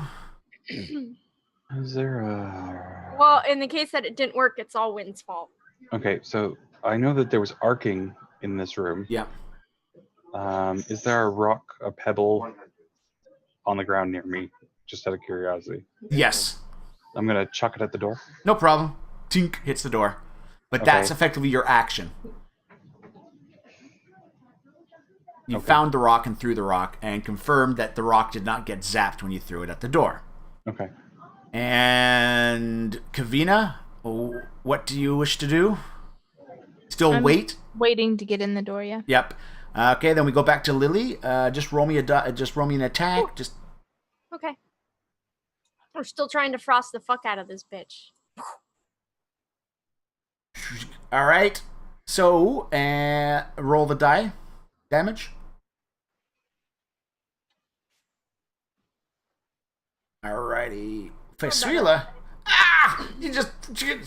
What? Fesuila just took damage. What? You just, ow! 0. Alright, here we go. Alright. But, okay. How did I? It's misting again. Roll intelligence for me now. Intelligence? Okay. Yep. Allow you to do an intelligence saving throw, which is the letter, is on the First sheet? right-hand side. Yeah, first sheet, right-hand side is where your saving throws are for intelligence. Okay. But I do believe you get a bonus on that. You don't want to shoot your frost. Basically, you've been shooting your frost, you think, in the wrong spot. You see where the fire is leaking from, and you think that you want to attack that spot directly now. Okay. So, you know what I mean? Like, shooting it at the fire is doing nothing. you're looking at shooting it where the fire is coming from. Okay. Alrighty. Shoot again, or do I gotta wait? You have to wait again. But effectively, we're now on round. It's not good when the DM is keeping track of how many rounds are going by. Rabbit. Oh, I'm aware about how bad this situation exactly is. Okay, so I'm gonna quick test the door. I'm not gonna put my hand on it and hold it there to try and open it. I'm gonna test. Sizzles. It is hotter than a skillet, that door. I was wondering what you're going to do. Like, you literally do that. Ooh, there's a little bit of burnt fur smell, okay? I have a water skin. Yep. I'd like to pour it on the door. No problem. The handle part, you mean, effectively? Yes. All right, a lot of steam comes up. And I'd like to touch it again to see if... It's warm, but not scalding. Open it. That will be your next round. Okay. Kavina, you're still holding. You notice the cherrying effect seems to be getting brighter. And you also notice that piece of metal is almost starting to bubble a little bit. Like it's starting to buckle a bit. What do you wish to do? Still wait? I'll wait another round. I don't know why we're going to go in here now, but okay. Getting nervous. I did tell you to back up. Meanwhile, everyone's now moved in closer. What's going on? What's going on? And again, you guys should run away. I don't want to just be standing there and then watch it, blow up, knowing that you were in there. Essentially. So, Lily? All right, guys. Maybe I'll hit this motherfucker and we'll actually fix this problem and we won't go boom boom. Oh yeah, I did grab frost. I was like, ooh, don't grab fire. That would be bad. We got enough of that. All right. So you hit the area you wanted to hit. All right. All right. Oh! What up? The magical ice bolt shoots out and hits the metal. The magical nature of it causes it to freeze momentarily as the fire the arc just stops for a second. The sudden cooling cherries the metal and makes it melt a bit as it falls in on itself a bit, sealing the gap temporarily as you've got now short little spurts of fire coming in. Basically, you cause the piece of the metal to get to the right temperature to drop, and it dropped, so it's not fully closed, but now there's no longer the giant arc. I can't remove it off the map, but that arc of fire is now, it's still spraying fire in different directions, but you've now closed it off, meaning more people can get closer to the vehicle now. Well, the part of me that's not this character is like, where's all that pressure going? It's all locked inside there. But I don't know because physics is not a thing that exists. But wait, right now. Guys, intelligence roll as some of the air that's coming out almost makes like a kettle sound. I can actually roll some intelligence. Okay. Because everyone knows what happens to a kettle when it gets boiling. We know what kettles do. But it's not going to help Wind right now. I think out of character, he's like, oh god, oh god, oh god. But, in character. Is this a saving throw? Nope. This is just a regular intelligence check. Okay.